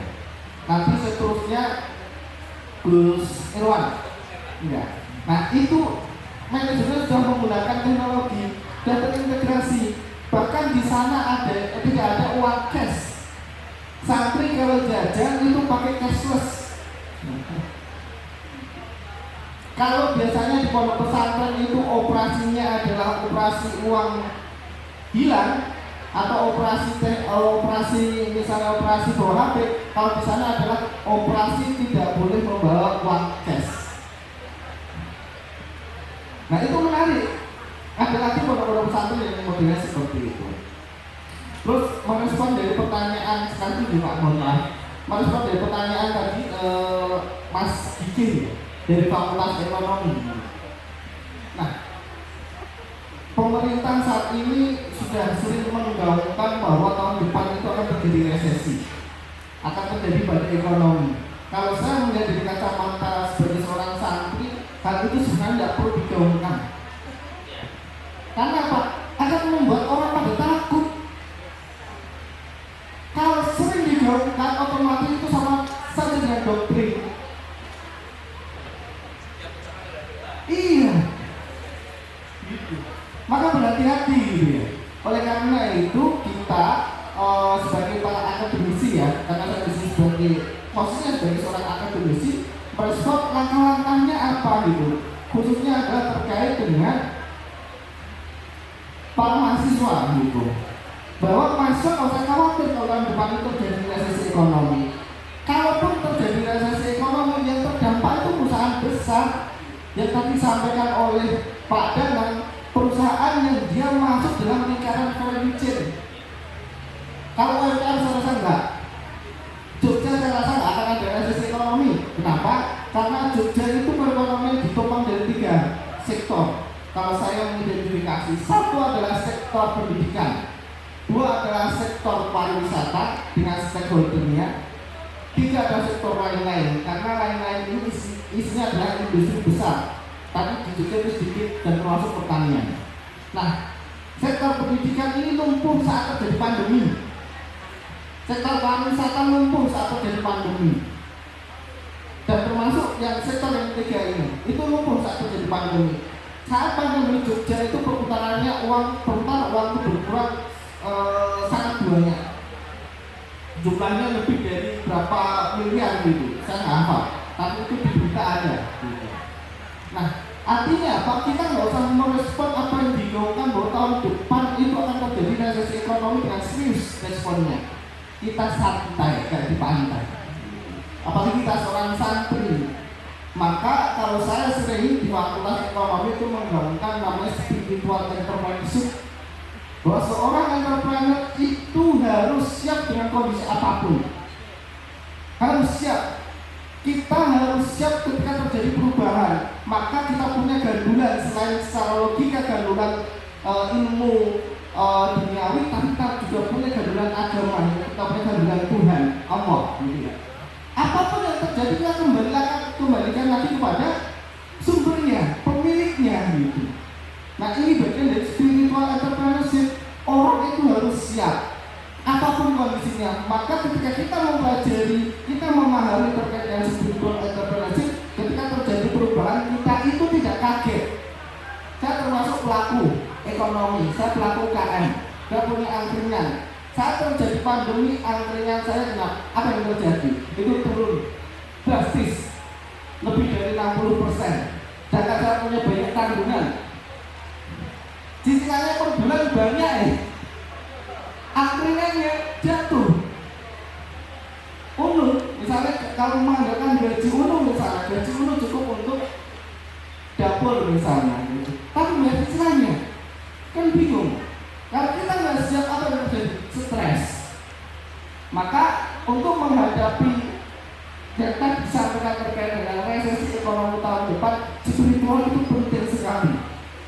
Para santri, para mahasiswa, ketika ada perubahan apapun, itu jangan langsung gagap meresponnya. Kita sudah belajar di pondok pesantren, ada ngaji dan lain sebagainya, maka itu dikuatkan. Jadi kita juga kuatkan, pikiran kita dikuatkan. Pasti ada jalan. Saya meyakini hal itu. Gitu. Itu ilmu agamanya ya, atau bahasa lainnya tasawuf mungkin ya Pak ya. Nah, tasawuf yang menarik kan tasawuf untuk milenial kan gitu. Bagaimana menghadapi perubahan ideologi beban. Nah, milenial ini perlu belajar tasawuf juga dan kami saat itu sebagai spiritual entrepreneurship. Itu akan menarik kan waktu dan saya gitu. Nah, selebihnya nanti biar ditambahi oleh Pak Danang. Dia akan lebih berkompeten menjawab terkait misalnya UNU ke depan dengan pondok pesantren itu akan seperti apa. Yang pasti bahwa UNU sudah memiliki wakil rektor bidang pesantrenan. Nah, biar beliau yang lebih menjawab karena beliau lebih kompeten untuk menjawab mewakili UNU. Mau Pak? Gimana tersebut? Mana nih Mas? Kalian jawab yang ini tadi itu. Kendala kendala ya. Yang tadi ya. Oh, tadi. Iya, menarik. Tadi saya menangkapnya bukan nggak mau ngaji, mungkin sudah pengen belajar yang lain dari sekedar ngaji. Itu Mas, apa ya? Malah justru saya berbalik. Kira-kira apa yang dimaui selain ngaji? Dan kemudian nanti teman-teman justru berkomitmen di situ. Karena kalau kita lihat ya, ini bukan eranya pesantren itu dipinggirkan, bukan. Ini bukan eranya pesantren itu tidak punya kesempatan yang sama, enggak. Karena banyak sekali program-program itu yang ditujukan ke pesantren. Banyak. Kita berdiskusi misalnya dengan berbagai macam industri, kalau kita itu bilang kita punya program dengan pesantren loh, dia itu sangat excited, sangat bersemangat gitu. Karena apa? Karena semua orang tahu bahwa pesantren itu punya masa depan. Pesantren itu adalah mereka punya kultur mencari ilmu, punya kultur kerja keras gitu. Nah, cuman memang di banyak program itu kemudian kita harus lihat mana nih yang kira-kira sangat penting untuk pesantren saat ini gitu. Jadi tadi kalau misalnya diharapkan apakah kemudian pesantren itu mendapat kesempatan untuk peningkatan soft skill misalnya, iya ada. Apakah kemudian pesantren punya kesempatan untuk tadi digital marketing dan seterusnya, ada. Tinggal nanti kemudian teman-teman aktif saja untuk mencari tahu di mana itu adanya. Syafiq kita bekerja sama dengan beberapa mitra kita itu untuk program-program di pesantren, termasuk di dalamnya adalah yang berhubungan dengan financial literasi keuangan, behavior, bagaimana perilaku keuangan, dan nanti ujungnya adalah kemudian sebenarnya adalah entrepreneurship. Nah, dari semua itu sebenarnya nanti kita punya peluang untuk untuk masuk ke pesantren. Jadi saya kira menarik untuk kemudian ini diingat bahwa ada banyak peluang di sekitar kita. Yang kita perlukan adalah kita punya semangat untuk menggapai itu. Kadang mindsetnya menunggu soalnya. Jadi menunggu ada program, kemudian menunggu didorong-dorong gitu. Sementara teman yang lain enggak. Teman yang lain misalnya punya program itu orangnya yang datang. Nah, yang ini kita bangun adalah yuk teman-teman pesantren ini aktif. Program apa? Ayo ikut. Tahun lalu kita punya di Syafiq itu namanya Future Leader untuk pre-incubation. Jadi kita membuat program untuk inkubasi bisnis, dan itu tidak hanya untuk kita buka untuk semuanya. Kita juga punya misalnya program duta halal gitu. Tadi kalau kita membangun teman-teman mahasiswa itu untuk aware, untuk tahu halal itu seperti apa, dan kita ajak untuk mengajak-ajak yang lain di media sosial, untuk halal.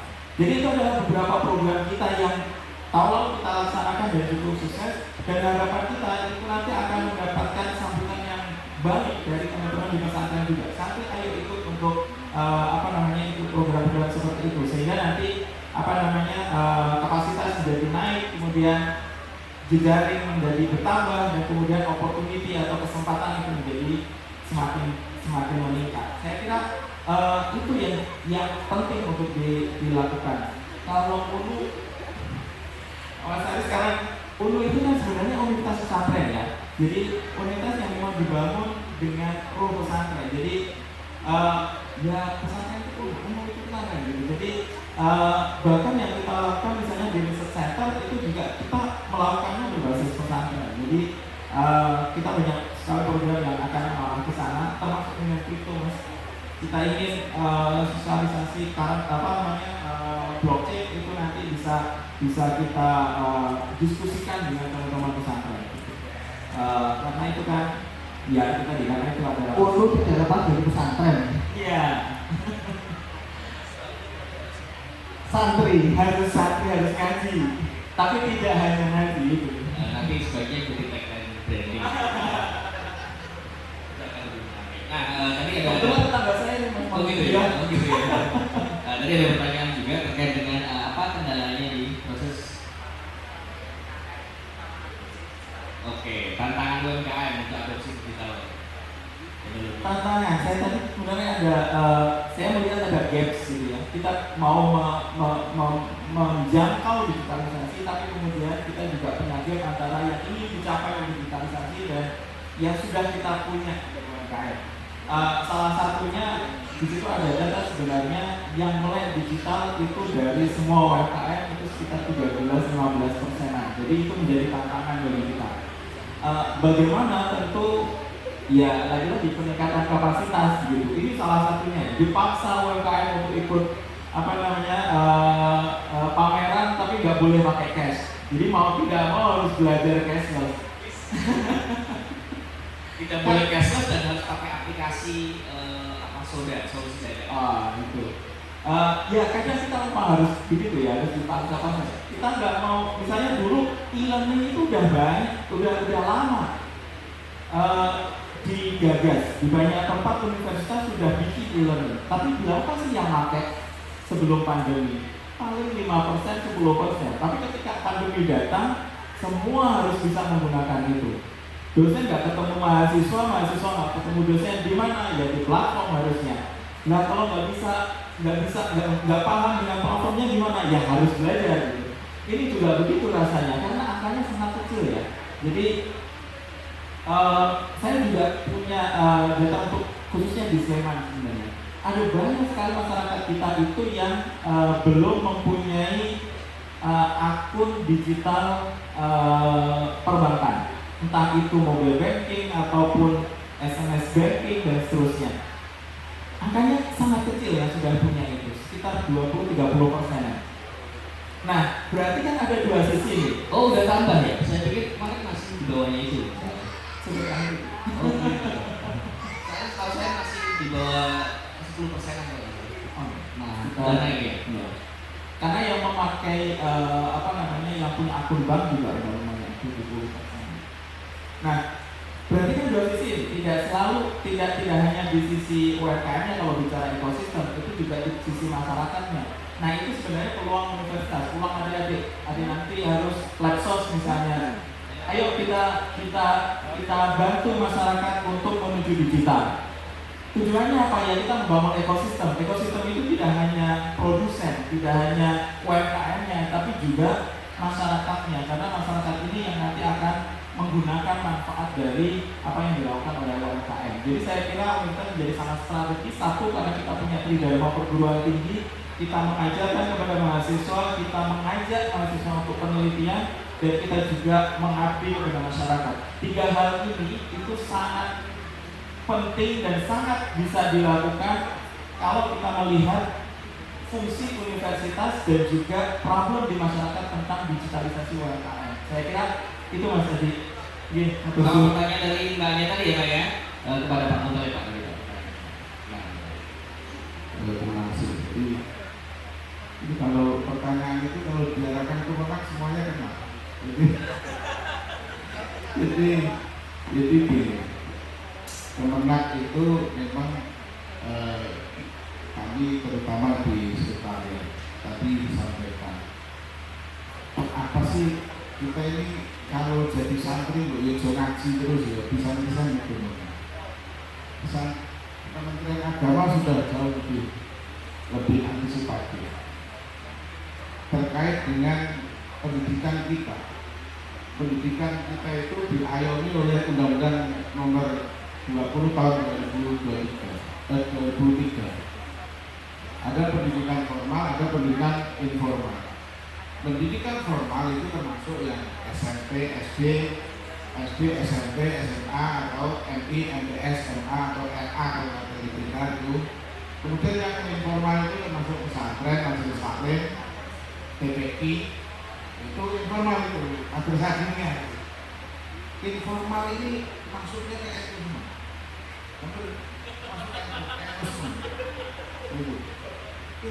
Jadi kemudian ada undang-undang yang terakhir, undang-undang pesantren. Kurang apa pemerintah dengan kita? Jadi memang sudah digagas bagaimana anak-anak itu yang kesetaraan. Jadi ada yang ngaji tidak ke pendidikan formal. Itu kalau di pesantren itu namanya pendidikan kesetaraan atau mu'adalah. Jadi tidak belajar di MI, MTS, SMA atau SD, SMA, tapi nanti ada kesetaraan itu. Nah, ini program pemerintah ada namanya itu pesantren mandiri. Jadi pesantren itu dikasih biaya untuk mengembangkan ekonomi. Ada yang sistemnya itu pengembangan, ada yang inkubasi. Jenis inkubasi itu wis muncul bibit-bibit usaha. Itu di pesantren.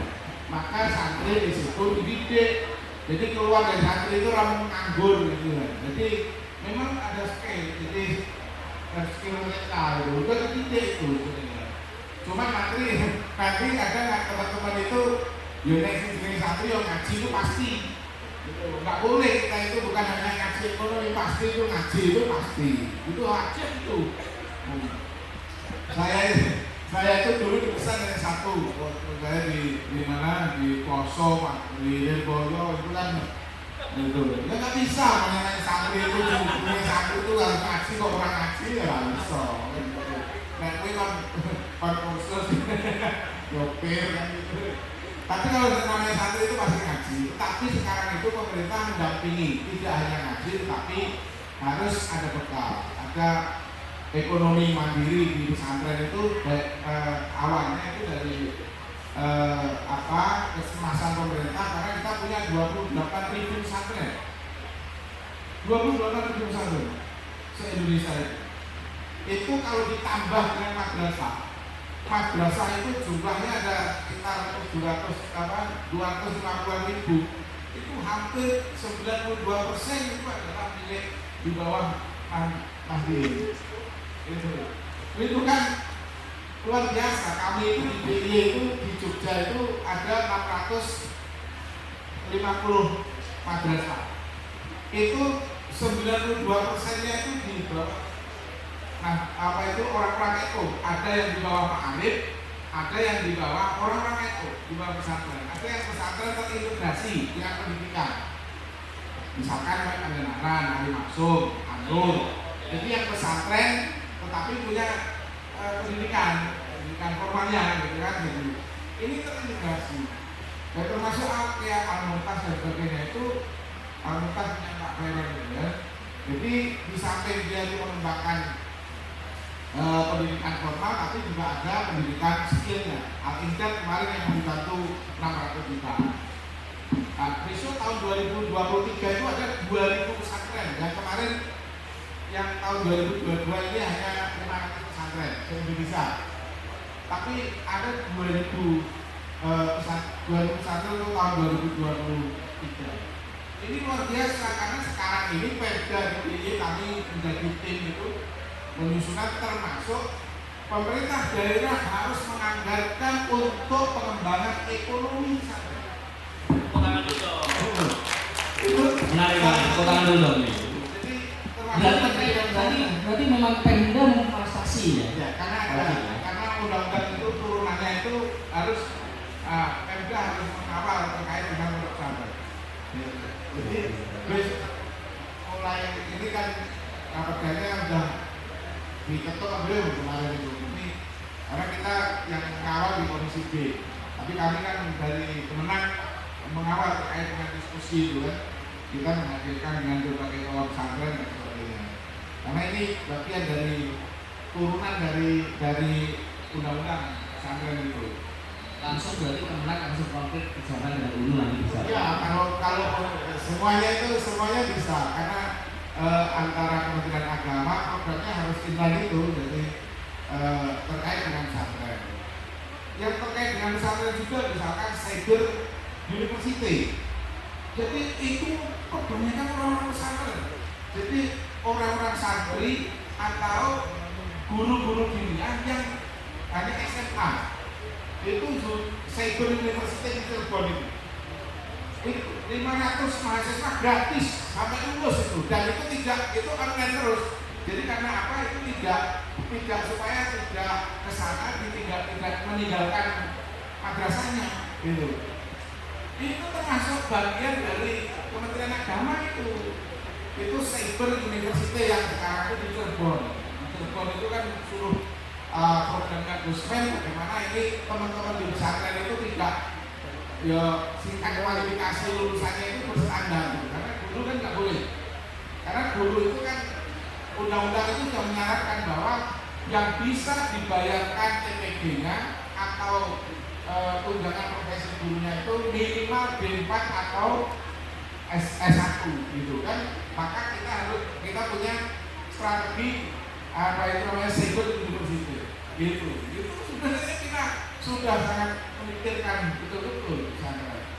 Program kami kemarin di madrasah, guru madrasah itu hanya di beberapa orang saja yang bisa jadi leader, kayak tadi sampaikan Pak Danang itu leader feature ya. Jadi madrasah itu kebanyakan kita sudah saya kasih orang-orang kita supaya apa? Supaya inline dengan program pesantren diniatkan PPI itu nyambung semuanya di pesantren, supaya apa? Mereka mengembangkan terkait dengan entrepreneur yang berkarakter. Kalau program saya itu kan entrepreneur berkarakter, kan ujungnya itu kan Pinter, berkarakter, entrepreneur. Jadi pinter, entrepreneurnya muncul, berkarakter itu makanya ya berakhlakul mulia kan. Namanya orang kalau tadi sampaikan, ada orang pinter tapi akhlaknya lah HP kan itu.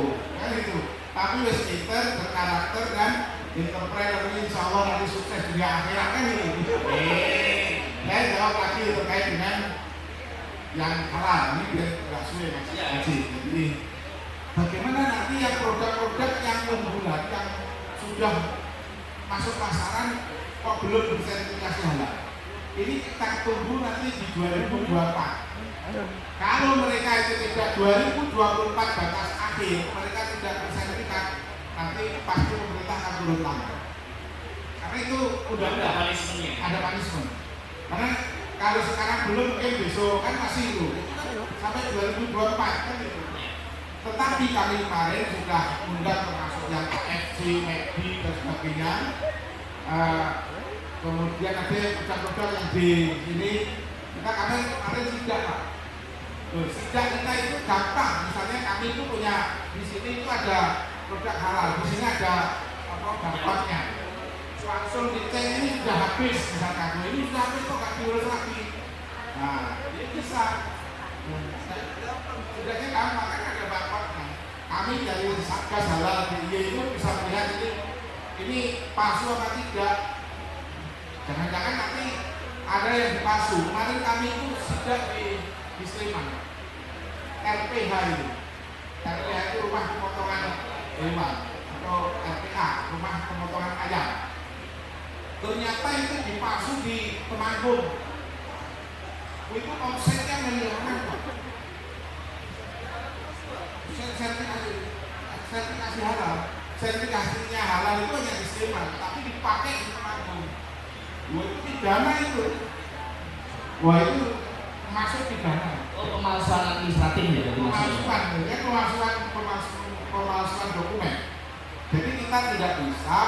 Nanti kalau ada sidak kami yang misalkan di pasaran-pasaran itu, kok ini ada sertifikasi halal kan orang bisa mungkin memasukkan itu. Ini akan disertifikasi halal, disertifikatkan kuat tersebut. Tapi kalau nanti bisa dilihat ini kode ini atas nama ini benar apa tidak, produknya sama atau tidak, itu bisa langsung dilihat di situ. Nah, nanti kami sekarang ini baru sosialisasi ke UMKM termasuk yang di DIY itu kami kerjasama dengan Komisi B supaya ini didorong terus. Kemarin kami sudah kerjasama dengan saudara Kepala Dinas UMKM Kabupaten Kota bahwa ini sertifikasi halal harus didorong karena apa? BY itu andalannya hanya dari kuliner. Kalau kulinernya ini tidak ada sertifikasi halal karena itu pangsa pasar. Jangan sampai nanti barangnya dari kita tidak disertifikasi halal, tapi nanti di Malaysia, di Singapura itu sudah sertifikasi halal, dimasukkan barang itu ke kita lagi. Nah, akhirnya kita, karena apa? UMKM kita nanti di setelah tahun 2024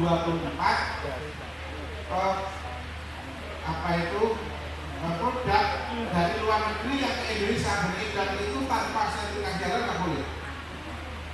Jadi nggak boleh masuk ke Indonesia. Karena itu undang-undang gitu.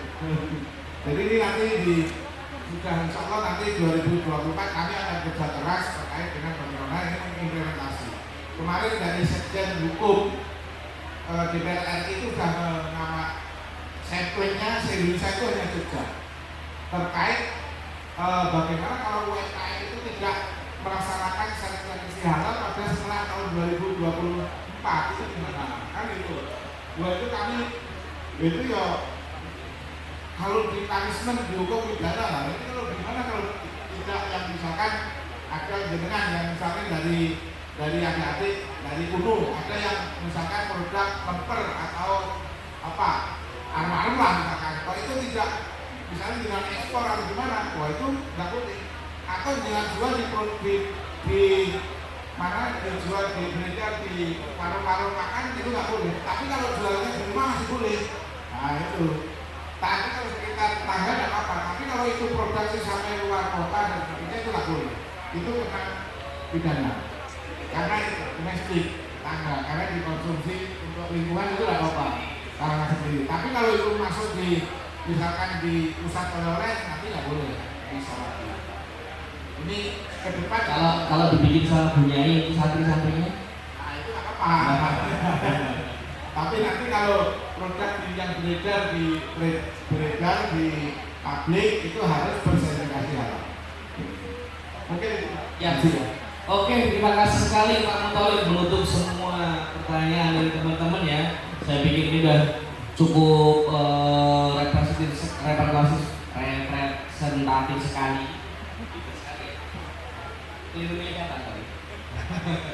Dan terima kasih juga Pak Aris ya. Kemudian terima kasih juga untuk Pak Dadan. Mau menambahkan? Oh ya boleh aja. Ya tadi kami bawa untuk teman-teman yang bertanya nanti ada 3 dari Mas